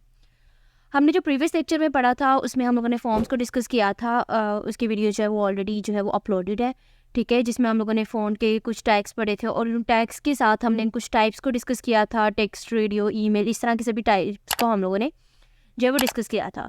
ये जी उसका था कोड। और अगर मैं इसका आपको चेक करवाऊँ तो हम लोगों ने बेसिकली किस तरह से फॉर्म बनाया था, तो वो मैं आपको इसकी आउटपुट दिखा देती हूँ। तो ये आपने गो लाइव पे क्लिक कर दिया और आपके पास जो है ये फॉर्म ओपन हो गया। तो हम लोगों ने ये फॉर्म जो है वो रेडी किया था, ठीक है, ये आपके पास फॉर्म था जिसमें हम लोगों ने ये सभी टाइप्स को यूज़ करते हुए अपना जो टोटल फॉर्म जो था वो क्रिएट किया था, ठीक है। बेसिक फॉर्म में मतलब जो जो चीज़ें होती है वो हमने क्रिएट की थी। आज के लेक्चर में सबसे पहले जो हम लोग डिस्कस करेंगे वो हम लोग देखेंगे कि बिग टैग और स्मॉल टैग क्यों यूज़ किया जाता है, ठीक है। ये इनके नेम से ही पता चल रहा है कि जो भी आपका फ़ॉन्ट होगा, अगर आपने उसका जो साइज़ है वो बड़ा करना होगा या फिर उसका जो साइज़ है वो छोटा रखना होगा, तो उस सेंस में हम लोग इन टैग्स को यूज़ करते हैं। हम लोग स्टार्ट करते हैं। मैंने 5th लेक्चर के नाम से पहले से एक फ़ाइल सेव कर ली है। जब भी आपने न्यू फाइल सेव करनी है तो आपके पास यहाँ पर एक जो है वो ठीक है आइकन है, बार है, आपने बटन को क्लिक करना है, न्यू फाइल पे जाकर आपने कोई भी नाम यहाँ पे लिख देना, आपके पास वो जो है फाइल जो है वो क्रिएट हो जाएगी। मैंने फिफ्थ लेक्चर HTML के नाम से जो है वो फाइल क्रिएट कर ली, ठीक है। याद रखिएगा कि जब भी आपने कोई फाइल क्रिएट करनी है उसके साथ आपने एक्सटेंशन लाजमी लगानी है, ठीक है। जैसे .html में काम करने की एक्सटेंशन है तो आपने इस एक्सटेंशन का लाजमी यूज़ करना है। उसके बाद अभी तक हम लोगों ने जितनी भी वीडियोस देखी है, हमने देखा कि हम लोग जो है वो HTML का फॉर्मेट, बेसिक जो फॉर्मेट है वो हम लोग लिखते होते थे HTML। तो मैं कहती थी कि आप HTML5 को प्रेस कर लें, आपके पास HTML का बेसिक फॉर्मेट जो है वो आ जाएगा। लेकिन आज हम देखेंगे कि हमारे पास कुछ और वे भी है कि हम लोग HTML का फॉर्मेट जो है वो लेकर आ सकते हैं। उसके लिए हम क्या करते हैं, हम लोग एक्सक्लेमेटरी साइन लिखेंगे, ठीक है। यहाँ पर आ जाएगा emit abbreviation. Emit abbreviation basically हमारे टेक्स्ट एडिटर के अंदर एक टूल किट है, ठीक है, जिसके अंदर चीज़ें पड़ी हैं और आप इन फीचर्स को बेसिकली यूज़ कर सकते हो, ठीक है। मैंने एक्सक्लेमेटरी साइन जैसे ही एंटर करूँगी तो मेरे पास HTML का बेसिक फॉर्मेट जो है वो आ जाएगा। तो आप इस तरह से भी बेसिक फॉर्मेट लिख सकते हैं। अभी तक की जितनी प्रीवियस वीडियो में जैसे मैंने आपको बताया कि आप HTML5 को क्लिक करके भी आपके पास बेसिक फॉर्मेटिंग जो है वो सारी आ जाएगी। अच्छा जी, उसके बाद हमारे पास आता है जो हम लोगों ने बिग टैग। सबसे पहले देखेंगे कि बिग टैग क्यों यूज़ होता है और स्मॉल टैग क्यों यूज़ होता है, ठीक है। तो हम लोग सबसे पहले इसको डिस्कस करते हैं। फर्स्ट थिंग इज़ दैट हम लोग कमेंट टैग यूज़ करेंगे, जिसके अंदर मैं बता रही हूँ यहाँ पे हम कौन सा बिग एंड स्मॉल टैग की बात करेंगे, ठीक है। ये लिख दिया। अब यहाँ पे मैं सबसे पहले यूज़ कर रही हूँ बिग टैग, ठीक है। यहाँ पे मैं लिख दिया this is a big tag, ठीक है। और इसी तरह से मैंने एक यूज़ कर लिया जी स्मॉल टैग, और यहाँ पे मैंने लिख दिया this is a small tag, ठीक है। अब इसको हम लोग पोर्ट करके गो लाइव कर लेते हैं, ठीक है। ये मैंने देखा जी, यहाँ पर मेरे पास आ जाएगा, एक हमारे पास आ गया this is a big tag और एक हमारे पास आ जाएगा this is a small tag, ठीक है। अब यहाँ से अगर मैं इसको क्लोज करूँ तो यहाँ पर आपको नज़र आ रहा होगा क्लियरली कि हमारा जो भी हमने जो टेक्स्ट था वो बिग टैग के अंदर लिखा था, उसका जो फ़ॉन्ट का साइज़ है लार्ज है, और जो भी टेक्स्ट हमने स्मॉल टैग के अंदर लिखा था, ठीक है, उसका जो फ़ॉन्ट का साइज़ है वो स्मॉल है, ठीक है। तो ये बेसिकली टेक्स्ट की जो आपका फ़ॉन्ट होता है उसको बड़ा या छोटा करता है, ये बिग और स्मॉल टैग, क्लियर। अच्छा, उसके बाद है जी हमारे पास हम लोग पहले डिस्कस करते हैं प्री टैग को, बाद में देखते हैं। हम सबसे पहले डिस्कस करते हैं हॉरिजॉन्टल रूलर को। हॉरिजॉन्टल रूलर के नाम से क्या पता चल रहा है कि एक लाइन लगा देते हैं हम लोग। जो रूलर है वो क्यों यूज़ करते हैं, लाइन लगाने के लिए यूज़ करते हैं, जिसको हम स्केल बोलते हैं, ठीक है। तो यहाँ पर जो रूलर है वो क्यों यूज़ होता है, वो बेसिकली आपके कॉन्टेंट को सेपरेट करता है। मैं यहाँ पर लिख देती हूँ जी हम लोग क्या यूज़ कर रहे हैं, हॉरिजॉन्टल रूलर क्यों यूज़ होता है, use to separate the content. किसी भी कंटेंट को सेपरेट करने के लिए हम लोग बेसिकली लाइन लगाते हैं, ठीक है। तो उसके लिए जो आपके पास टैग यूज़ होता है वो आपका आता है HR जो है वो सिंगल टैग है, ठीक है। याद रखिए कि अभी तक हम लोगों ने हमारे पास HTML में दो तरह की टैग्स होते हैं, जिसमें हमारे पास पेयर टैग होते हैं और हमारे पास क्या होते हैं, सिंगल टैग होते हैं। पेयर टैग वही है जो कि हम लोगों ने जैसे कि बिग पढ़ा, स्मॉल पढ़ा, जिसका ओपनिंग भी है और जिसकी क्लोजिंग टैग भी आपको मिलता है। लेकिन HR जो है ये जस्ट ओपनिंग होती है, इसकी कोई क्लोजिंग नहीं होती, ठीक है। तो इसको कॉल किया जाता है सिंगल टैग। अगर मैं इसका आपको प्रीव्यू चेक करवाऊँ तो ये क्या करता है, जस्ट एक सिंपल जो सिंगल लाइन है वो क्रिएट कर देता है। यहाँ पे आपको नज़र आ रही होगी कि एक लाइन जो है वो सेपरेट कर देगा, ठीक है। अब अगर हम लोग इस HR टैग को इस बिग और स्मॉल टैग के अंदर लगाते हैं तो ये बेसिकली HR के जो टेक्स्ट मैंने लिखा हुआ है और जो स्मॉल टैग के अंदर जो टेक्स्ट लिखा हुआ है उसको सेपरेट कर देगा। ये मैंने HR टैग लगाया, हम यहाँ जाते हैं तो उसने बिग टैग के अंदर और स्मॉल टैग के कंटेंट को सेपरेट कर दिया, ठीक है। तो HR टैग क्यों यूज़ होता है, आपके कंटेंट को सेपरेट करने के लिए यूज़ होता है। उसके बाद हमारे पास आता है, हम लोगों ने हॉरिजॉन्टल रूलर को देख लिया, हम लोग डिस्कस करते हैं प्री टैग को, ठीक है। प्री टैग क्यों यूज़ होता है, अगर आप लोगों को याद हो हम लोगों ने पढ़ा था पैराग्राफ टैग, ठीक है। यहाँ पे हम लोगों ने पढ़ा था पैराग्राफ टैग, ठीक है। पैराग्राफ में टैग में क्या था कि हम लोगों ने एक पी टैग लिया था और हम लोगों ने लॉरम लिख के जितने भी वर्ड्स का हमें पैराग्राफ चाहिए था हमने वो जनरेट कर लिया था। इसको वर्ड रैप करने के लिए आप लोग शॉर्टकट की यूज़ करते थे Alt+D, ठीक है। तो आपके जो वर्ड्स है वो रैप होकर आपके पास सिंगल पेज में आ जाते थे, ठीक है। स्क्रॉल बार बेसिकली इरिटेटिंग होता है एडिटिंग करने के लिए, तो इसलिए मैं हमेशा Alt+D कह देती हूँ कि आप लोग यूज़ कर लो ताकि स्क्रॉल बार जो है वो नीचे टेक्स्ट के ख़त्म हो जाए, ठीक है, आपके एडिटर के। अगर आपको नज़र आ रहा हो कि आपके पास जो आपका टेक्स्ट है वो इस तरह से आपको शो हो रहा है, ठीक है। लेकिन अब मुझे क्या चाहिए कि मुझे लॉरम और इप्सम के दरमियान स्पेस चाहिए, ठीक है। तो मैं क्या करती हूँ कि मैं अपने एडिटर में जाती हूँ और मैं यहाँ पे लॉरम इप्सम के दरमियान बहुत सारी ढेर सारी स्पेस देती हूँ, ठीक है, यहाँ पर। अब अगर मैं इसका प्रीव्यू चेक करवाऊँ तो इसके प्रीव्यू में कोई भी चेंज नहीं आएगा, कि इसको साथ ही बिल्कुल वो स्पेस जो है वो यहाँ पे आपको शो नहीं करवाएगा। लेकिन आप एडिटर के अंदर तो टेक्स्ट के अंदर तो स्पेस दी थी, तो जब आपके पास कोई ऐसी सिचुएशन आ जाए कि आपने लाइन स्पेसिंग देनी है या फिर आपने टेक्स्ट स्पेसिंग देनी है, वर्ड स्पेसिंग देनी है, तो आपने किस तरह से देनी है, ठीक है। तो आप लोग क्या करते हो, यहाँ पर पी टैग की बजाय आप लोग यहाँ पे यूज़ करोगे प्री टैग, ठीक है। आप लोग प्री टैग यूज़ करोगे तो हम लोग क्लोज भी किससे कर देंगे, प्री टैग से ही इसको क्लोज कर देंगे। अब यहाँ पर देखिए, मैं अगर लाइन स्पेसिंग भी चाह रही हूँ, मैं चाह रही हूँ इस तरह से मेरा टेक्स्ट मुझे शो हो, तो ये जिस तरह से आप इस एडिटर के अंदर टेक्स्ट लिखोगे वही सेम प्रीव्यू आपको यहाँ पर भी शो करवाएगा, ठीक है। यहाँ पे मैं इसको 100 अगर कर दूँ तो ये आपको सेम उसी तरह से आपका प्रीव्यू जो है वो शो करवाएगा। क्लियर। तो प्री टैग में क्या होता है कि आपके पास जो भी लाइन स्पेसिंग है और जो आपके पास आपको लाइन स्पेसिंग चाहिए या आपको वर्ड स्पेसिंग चाहिए, जैसे भी आपने अपने एडिटर के अंदर टेक्स्ट लिखा था वो सेम एज इट इज़ आपको वैसे ही आउटपुट जो है वो शो करवाता है। अच्छा, उसके बाद हमने डिस्कस करना था कि हमारे पास फ़ॉन्ट टैग हम लोग यूज़ करते हैं, और फ़ॉन्ट टैग बेसिकली हम लोग एट्रीब्यूट्स के साथ यूज़ करते हैं, जिसमें हम लोग 2 एट्रीब्यूट्स को डिस्कस करेंगे कि हम लोग HTML के अंदर साइज़ को और कलर को किस तरह से चेंज कर सकते हैं। तो साइज़ जो हमारे पास HTML के अंदर होते हैं वो हमारे पास 1 से लेकर 7 तक होते हैं, ठीक है। इसको हम लोग डिस्कस कर लेते हैं। जैसे कि हम यहाँ पे चलते हैं, मैंने दोबारा से HR लगा दिया, हम लोग कंटेंट को सेपरेट कर लेते हैं। यहाँ पर मैंने लगाया HTML फॉन्ट साइजेस। अब मैं CSS में बिल्कुल नहीं जा रही, ठीक है। CSS में हमारे पास बहुत से फॉन्ट साइज हम लोग जिस तरह मर्जी जितने मर्जी PX में अपना जो फॉन्ट का साइज जो है वो दे सकते हैं, लेकिन HTML के अंदर हमारे पास जो साइजेस होते हैं वो जस्ट 1 से लेकर हमारे पास 7 तक होते हैं। जैसे कि मैंने यहाँ पर H1 लगाया, H1 लगाने के बाद मैं लिख लेती हूँ दिस, यहाँ मैं फॉर एग्जाम्पल लिख देती हूँ फर्स्ट हेडिंग, ठीक है। ये मैंने लिखा। अब HTML का जो हमारे पास फर्स्ट हेडिंग का जो टोटल जो साइज़ है, फ़ोन का जो साइज़ है वो थोड़ा वैसे ही बोल्ड होता है हमारे पास, ठीक है। तो वो आपको इस तरह से नज़र आ रहा है। तो हम लोग यहाँ पे क्या करना है, हम लोगों ने फ़ॉन्ट का टैग लगाना है क्योंकि मुझे इसकी साइज़ को इंक्रीज़ करना है। मैंने यहाँ पर लगाया जी फ़ॉन्ट का टैग। अब जहाँ पर मैंने जिस पोर्शन में अप्लाई करना है वो बेसिकली फर्स्ट हेडिंग पे अप्लाई करना है, तो इसके क्लोजिंग टैग को मैं यहाँ से कट करके इसे फर्स्ट हेडिंग के बाद में अप्लाई कर दूँगी, ठीक है। अब यहाँ पर हम इसका प्रीव्यू आपको चेक करवाऊँ तो ये कुछ भी नज़र नहीं आएगा। मैं आपको बोला कि फ़ॉन्ट टैग को हम लोग एट्रीब्यूट के साथ यूज़ करेंगे, जिसमें हम 2 एट्रीब्यूट्स को डिस्कस करेंगे, साइज़ को और कलर को, ठीक है। तो हम चलती हूँ मैं फ़ॉन्ट टैग के अंदर, और एट्रीब्यूट लगाने के लिए आप क्या करोगे, फ़ॉन्ट टैग में आपने स्पेस दी और यहाँ पे आपने लगा दिया साइज़ मैंने आपको बोला कि हमारे पास 1 से लेकर 7 तक होते हैं, तो जो सबसे स्मॉलेस्ट साइज़ होता है वो आपके पास 1 होता है, और जो सबसे आपके पास लार्जेस्ट साइज़ होता है वो आपके पास 7 होता है। हम यहाँ पर पहले 7 लगा के चेक कर लेते हैं कि 7 के साथ हमें बेसिकली क्या साइज़ वो शो करवा रहा है। आपने अगर देखा हो तो हमारे पास जो 7 का टेक्स्ट का साइज़ है वो बड़ा हो गया, ठीक है। हमारे पास जो बेसिक हेडिंग का पहले साइज़ था वो एज़ कम्पेयर टू अब जो हमारे फ़ॉन्ट साइज़ 7 लगाने के बाद आपको जो साइज़ है टेक्स्ट का वो बड़ा हो चुका है, ठीक है।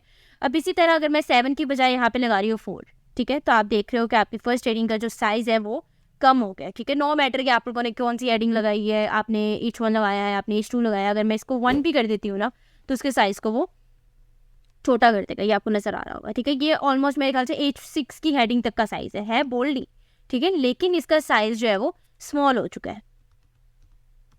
अच्छा, उसके बाद हमारे पास क्या था जी, हमारे पास था मैंने आपको बोला कि हम लोग 2 एट्रीब्यूट्स को यूज़ करेंगे इस फ़ॉन्ट टैग के साथ। कलर आ जाता है हमारे पास। अब यहाँ पे मैंने H2 लिया और मैं यहाँ पे लिख लेती हूँ सेकंड हेडिंग, ठीक है। यहाँ पे मैंने सेकंड हेडिंग लगाया। इस सेकंड हेडिंग में हमारे पास क्या होता है कि मैंने अगर अभी तक हमारा जो बाय डिफ़ॉल्ट हमारा जो टेक्स्ट का कलर होता है वो हमारे पास आपको सबको पता है कि ब्लैक ही होता है, ठीक है। अब अगर हमने इसके टेक्स्ट को कलर को चेंज करना है, तो अभी तक शायद मैंने आपको प्रीवियस वीडियो में बताया कि हम लोग क्या करते हैं, हम लोग इस टैग के अंदर स्टाइल का एट्रीब्यूट यूज़ करके इसको हम प्रॉपर्टी दे देते हैं कलर की, और यहाँ पे मैंने for example red colour choose कर लिया, तो यहाँ पर आपके पास क्या आ जाएगा, रेड का कलर आ जाएगा, ठीक है। ये जो तरीका है ये बेसिकली हमारा यूज़ होता है CSS के अंदर, ठीक है। ये CSS की एक टाइप है जिसको हम लोग कॉल करते हैं इनलाइन CSS, ठीक है। तो यहाँ पर अभी HTML की हमारी प्लेलिस्ट चल रही है, तो हम लोग HTML के अंदर बेसिकली देखते हैं कि हम HTML के रहते हुए कलर को किस तरह से चेंज करते हैं। तो यहाँ पे इसको मैं कमेंट कर रही हूँ। अब मैं आपको बताती हूँ कि HTML में रहते हुए हम लोग फ़ॉन्ट के कलर को या टेक्स्ट के कलर को किस तरह से चेंज कर सकते हैं। यहाँ पे मैंने H2 लिया और यहाँ पे मैं लिख देती हूँ दोबारा से सेकंड हेडिंग। अब मुझे इसके टेक्स्ट को अगर चेंज करना है तो मैं क्या करूँगी, मैं यहाँ पे टैग लगाऊंगी फ़ॉन्ट का, ठीक है। इस फ़ॉन्ट के टैग को मैं कहाँ क्लोज करूँगी, इस सेकंड हेडिंग के बाद मैंने इस फ़ॉन्ट के टैग को यहाँ से उठाया क्लोजिंग टैग को, और मैंने इस सेकंड हेडिंग के बाद इसको पेस्ट कर दिया। अब अगर इसके मैंने कलर को चेंज करना है तो जिस तरह से आपने साइज एट्रीब्यूट दिया था इसी तरह आपने यहाँ पे एट्रीब्यूट का दे देना, आपने कलर दे देना है, ठीक है। और आपको जो भी कलर चाहिए, फॉर एग्जांपल आपको यहाँ पे ऑरेंज कलर चाहिए, ठीक है। आप ऑरेंज कलर मैंने यहाँ पे लिखा, और ऑरेंज कलर के बाद यहाँ पे आप अगर नज़र आ रहा होगा तो आपके जो टेक्स्ट का कलर है वो ऑरेंज हो गया, ठीक है। तो इस तरह से हम लोग HTML के अंदर अपने टेक्स्ट का जो साइज़ है और उसका कलर जो है वो चेंज कर सकते हैं, ठीक है।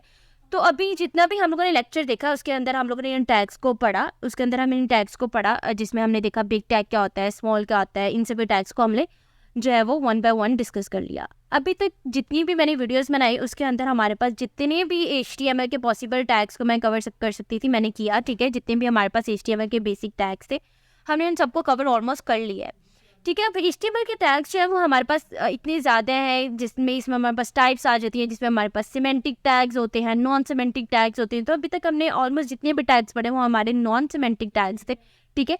तो हम लोग उसके बाद डिस्कस करेंगे सिमेंटिक टैग। तो सिमेंटिक टैग्स हम लोग डिस्कस करेंगे अपनी CSS के साथ। तो अभी जो मैं नई प्लेलिस्ट बनाऊंगी वो CSS की बनाऊंगी, जिसमें हम लोग HTML को भी ज़ाहिर सी बात है हम स्ट्रक्चर बनाने के लिए यूज़ करते हैं, CSS तो हमारा वैसे ही स्टाइलिंग के लिए यूज़ होता है। तो हम लोग साथ साथ स्टाइलिंग भी करेंगे और साथ साथ हम लोग इन टेक्स्ट का जो है वो बाकी जो अपनी टैग्स है उनको भी डिस्कस करेंगे, ठीक है। तो अभी तक जितने भी हमारे HTML के बेसिक टैग्स हैं वो ऑलमोस्ट कवर हो चुके हैं। तो अभी आपको अगर कोई भी ऐसा टैग हो जो आपको लग रहा हो कि मैंने नहीं कवर किया, बेसिक टैग हो, तो वो आप मुझे बता सकते हैं कमेंट सेक्शन में, या फिर अगर कोई ऐसा टैग जिसकी आपको समझ ना आई हो तो वो भी आप मेरे से पूछ सकते हैं। आज का जो हमारा टॉपिक होगा वो होगा नेस्टेड लिस्ट। और हमें काम करने के लिए हम क्या करेंगे कि हमारा जो फोल्डर है वो हम लोग यहाँ पे ओपन कर लेंगे अपने टेक्स्ट एडिटर में, विजुअल स्टूडियो में। इसको किस तरह से ओपन करते हैं, किस तरह से फोल्डर बनाते हैं, या फिर HTML की प्रॉपर लिस्ट मैंने जो है वो ऑलरेडी ट्यूटोरियल्स में है वो डिफ़ाइन की हुई है। मेरा फुल ट्यूटोरियल आप चेक कर सकते हो। मैंने लिस्ट और टेबल्स के नाम से एक जो है वीडियो बनाई हुई है, ठीक है, जिसमें मैंने लिस्ट को जो है वो ब्रीफली डिफ़ाइन किया है, उसके टाइप्स को और उसके टैग्स को। लेकिन आज जो हम लोग इस वीडियो में डिस्कस करेंगे वो कि नेस्टेड लिस्ट। मैं यहाँ पे एक फोल्डर फाइल बना लेती हूँ नेस्टेड लिस्ट .html के नाम से। आपने क्या करना है कि आपने शिफ्ट प्रेस करके एक्सक्लेमेटरी साइन के साथ एंटर करके आपके पास जो है वो प्रॉपर जो है वो आपके पास फॉर्मेट जो है इसका ओपन हो जाएगा। अब नेस्टेड लिस्ट बनाने के लिए सिर्फ फर्स्टली पहले आपने कमेंट टैग यूज़ कर लो और वहाँ पे बटन लिख दिया मैंने, ठीक है, हम लोग क्या कर रहे हैं, हम नेस्टेड लिस्ट बना रहे हैं। अब नेस्टेड लिस्ट होती क्या है? नेस्टेड लिस्ट बेसिकली ये होती है कि आपने लिस्ट के अंदर जो है वो लिस्ट बनानी होती है, ठीक है। अब लिस्ट के अंदर मतलब आपके पास एक लिस्ट है जिसमें हमने पढ़ी थी जी, मेरे वीडियो में बताया था कि आपके पास 3 तरह की लिस्ट होती है, जिसमें आपके पास ऑर्डर्ड लिस्ट आती है, अनऑर्डर्ड लिस्ट आती है और आपके पास आती है डिस्क्रिप्टिव या फिर डेफिनेशन लिस्ट। अब हम लोगों ने क्या करना है कि हमने कोई भी एक ऐसी लिस्ट लेनी है, ठीक है, और उसके अंदर हमने एक और लिस्ट का यूज़ करना है। फॉर एग्जाम्पल यहाँ पर हम लोग फर्स्टली यूज़ कर रहे हैं ऑर्डर लिस्ट। मैंने ऑर्डर लिस्ट किया, ऑर्डर लिस्ट के अंदर आपने यूज़ किया एनलाइन टैग। एनलाइन टैग में मैंने बोल दिया जी ये हमारे पास क्या है, फ्रंट एंड लैंग्वेज, ठीक है। फ्रंट एंड में हमारे पास क्या कौन सी चीज़ें आती हैं। फॉर एग्जांपल हमने ये बनानी, अब अगर हम इसका प्रीव्यू चेक करें तो वो आपको कुछ यूँ जो है वो नज़र आता है, ठीक है, जिसमें आपके पास वो जो है वो फ्रंट एंड आ जाएगा। अब मुझे क्या करना है, मुझे इस वन फ्रंट एंड के नीचे बेसिकली ABC में डिफ़ाइन करना है, ठीक है। मैं चाह रही हूँ कि ABC में मैं डिफ़ाइन करूँ या फिर मुझे बुलेट्स में चला डिफ़ाइन करना है। बुलेट्स में मुझे बताने के फ्रंट एंड करने के लिए हमें कौन कौन सी चीज़ों का आना ज़रूरी है, ठीक है, वो हमने यहाँ पे लिखना है। उसके लिए हम क्या करते हैं कि हम लोग ये जो लिस्ट हमारी बनी हुई है इसके अंदर हम लोग एक बार कौन सी लिस्ट बनाएंगे, अनऑर्डर्ड लिस्ट। क्योंकि जो हमारी बुलेटेड लिस्ट होती है जिसको मैंने जो बताया था कि वो डिस्क भी हम उसको कॉल करते हैं, ठीक है। मैं यहाँ पे गई और यहाँ पे मैंने लिखा एनलाइन और यहाँ पे मैं लिख देती हूँ HTML और फिर इसी तरह से मैंने लिया एनलाइन और यहाँ पे मैंने लिख दिया CSS और फिर इस तरह से मैंने एक एनलाइन और लिया और यहाँ पे मैंने लिख दिया जावास्क्रिप्ट, ठीक है। इसका हम अगर प्रीव्यू चेक करें तो ये हमारे पास कुछ यूँ आ जाएगा जिसमें हमारे पास जो है वो लिस्ट बन जाती है HTML CSS और ये हमारी जावास्क्रिप्ट भी आ गई, ठीक है। अब अगर आपने यहाँ पर इसकी टाइप चेंज करनी है तब इसकी टाइप चेंज कर सकते हो। आप इसके पेरेंट टैग में जाओ और यहाँ पर जो भी आपने टाइप रखनी है, फॉर एग्जांपल यहाँ पर मैंने टाइप रखनी है स्केयर, मैं यहाँ पे स्केयर टाइप दी और यहाँ पे आपके पास जो है वो स्केयर आ जाएगी, ठीक है। आपके पास जो इसकी टाइप है वो स्केयर आ जाएगी। अब आपने क्या करना है, अब मैंने क्या करना है, मैंने सेकंड ले लिया, मैंने एनलाइन टैग लिया और यहाँ पे मैंने यूज़ किया जी बैकएंड। अब बैकएंड में आपने क्या करना है कि आपने लिस्ट बनानी है इसके अंदर, बट आपने बनानी है ऑर्डर्ड लिस्ट, लेकिन उसका सीक्वेंस यहाँ पर 1 2 नहीं होना चाहिए। उसका सीक्वेंस हम लिख देते हैं कि वो होना चाहिए यहाँ पे ABC टाइप, ठीक है। तो एबीसी टाइप वो हमारी कौन सी थी, वो भी हमारी सीक्वेंस ही थी, ज़ाहिर सी बात है, जिसका एक ऑर्डर चल रहा है, जिसकी एक तरतीब चल रही है, वो हमारी कौन सी लिस्ट होगी, वो हमारी ऑर्डर ही होगी। तो उसके लिए हम क्या करेंगे, हम ओवल टैग लेंगे, ओवल टैग के अंदर ही आप क्या लोगे, एक एल टैग लोगे, ठीक है। अब बैकेंड में हमने फॉर एग्जांपल हम यहाँ पे यूज़ कर लेते हैं कि आपने पीएचपी यूज़ की, पीएचपी के साथ लिख दिया मैंने ये, और फिर हमने एक एल यहाँ पे मैंने एक और लिख दिया जी पाइथन, कुछ भी लिख देते हैं, ठीक है। यहाँ पे मैंने लिख दिया पाइथन। अब यहाँ पर मैं इसकी टाइप चेक करूँ तो यहाँ पे आपको शो होगी 1 2, ठीक है। अब अगर आपने 1 2 से इसकी टाइप चेंज करके एबीसी में कन्वर्ट करनी है तो आप सिंपल क्या करोगे, आपका जो पेरेंट टैग है, ठीक है, ये दोनों इसके चाइल्ड हो जाएंगे, और ये जो आपका पेरेंट टैग है इसके अंदर आप सिंपली क्या लिख दो, आप टाइप लिख दो, और टाइप लिखने के बाद आप क्या करो, इसको अगर आपको कैपिटल ए में चाहिए तो आप कैपिटल ए से डिफाइन कर दो, वो ए बी में चली जाएंगे। अगर आपको स्मॉलेस्ट में चाहिए तो आप स्मॉलेस्ट से डिफाइन कर दो, वो स्मॉल ए बी सी में चली जाएंगी। अब अगर आप ये हमारा ख़त्म हो गया, उसके बाद मैं थर्ड एक और दे देती हूँ। यहाँ पे मैंने लिख दिया जी एल लिया, और एल में मैं यहाँ पे लिख रही हूँ डेटाबेस, ठीक है। मैंने डेटाबेस लिखा, और यहाँ पे हम लोग अगर जाए, यहाँ पे आपको 3 में डेटाबेस आ गया। अब यहाँ पर मैंने डेटाबेस के नाम लिखने, लेकिन मुझे कोई भी लिस्ट की जो है वो उसका आइकन साथ नहीं देना, ठीक है। उसके लिए हम क्या करेंगे, मैंने अनऑर्डर्ड लिस्ट ली, और अनऑर्डर्ड लिस्ट के साथ हम लोग क्या किया, मैंने एक एल टैग ले लिया। एक एल टैग में मैंने यहाँ पर मैंने लिख दिया जी मोंगोडीबी, ठीक है, और यहाँ पर मैं लिख देती हूँ जी माई SQLi, ठीक है, ये मैंने लिख दिया। अब अगर हम इसका प्रीव्यू चेक करें तो आपके पास इस तरह से शो हो रहा है, लेकिन आप चाह रहे हो कि ये लिखा तो आए लेकिन इसके साथ कोई भी जो लिस्ट का आइकन है वो शो ना हो। तो उसके लिए आप क्या करते हो, आप यहाँ पे पेरेंट टैग में जाओ, यहाँ पे लिख दो टाइप, और टाइप के साथ आप क्या लिख दो, नन लिख दो, ठीक है। नॉन लिख दो, नन लिख दो, जब आप इसको प्रोनाउंस करते हो, यहाँ पर इसकी जो फिर टाइप है वो रिमूव हो जाएगी, ठीक है। तो इस तरह से हम क्या करते हैं, हम लिस्ट के अंदर ही लिस्ट बनाते हैं। फॉर एग्जांपल ये मैंने एक लिस्ट बनाई, ये हमारा यहाँ पे ओपनिंग टैग था और ये हमारा क्लोजिंग टैग था, ठीक है। इसके अंदर मैंने दोबारा से एक लिस्ट बनाई, ठीक है, फिर एक लिस्ट ऑर्डर लिस्ट बनाई, और फिर अनऑर्डर लिस्ट बनाई। तो जब एक लिस्ट के अंदर एक लिस्ट बनी जाती है तो उसको हम लोग क्या कॉल करते हैं, हम उसको नेस्टेड लिस्ट कॉल करते हैं। अगर आपने इन टाइप्स को मज़ीद स्टडी करना है, मैंने अपने वीडियो में ऑलरेडी इन टाइप्स को डिटेल में बताया है कि कौन से टाइप का क्या प्रीव्यू शो होता है और कौन से टाइप का कि क्या किस तरह से आप यूज़ करते हो, ठीक है। तो आप वो फुल वीडियो भी जाके देख सकते हो। तो ये था जी हमारा पूरी प्लेलिस्ट, जिसमें हमने इन सभी चीज़ों को जो है वो डिस्कस किया, लिस्ट को, टेबल को, फॉर्म को, फिर हम लोगों ने मैंने इसमें असाइनमेंट्स का भी डिस्कस किया कि हम लोग असाइनमेंट्स आपको दे सकते हैं मैं, ठीक है, अगर आप लोग इंटरेस्टेड हैं। तो जितनी भी मैंने प्लेलिस्ट में आपको चीज़ें सिखाई हैं, इफ़ यू आर इंटरेस्टेड कि मैं आपको इसकी हैंड ऑन प्रैक्टिस भी करवा दूँ, तो आप मुझे कमेंट सेक्शन में कमेंट करके बता सकते हैं। मैं आपको प्रॉपर जो है वो असाइनमेंट्स भी इसकी सेंड कर सकती हूँ। तो होपफुली आप लोगों को मेरी प्लेलिस्ट बहुत अच्छी लगी होगी। अगर आपको मेरी प्लेलिस्ट अच्छी लगी है तो वीडियो को लाइक, चैनल को सब्सक्राइब और कमेंट सेक्शन में कमेंट करना मत भूलिएगा।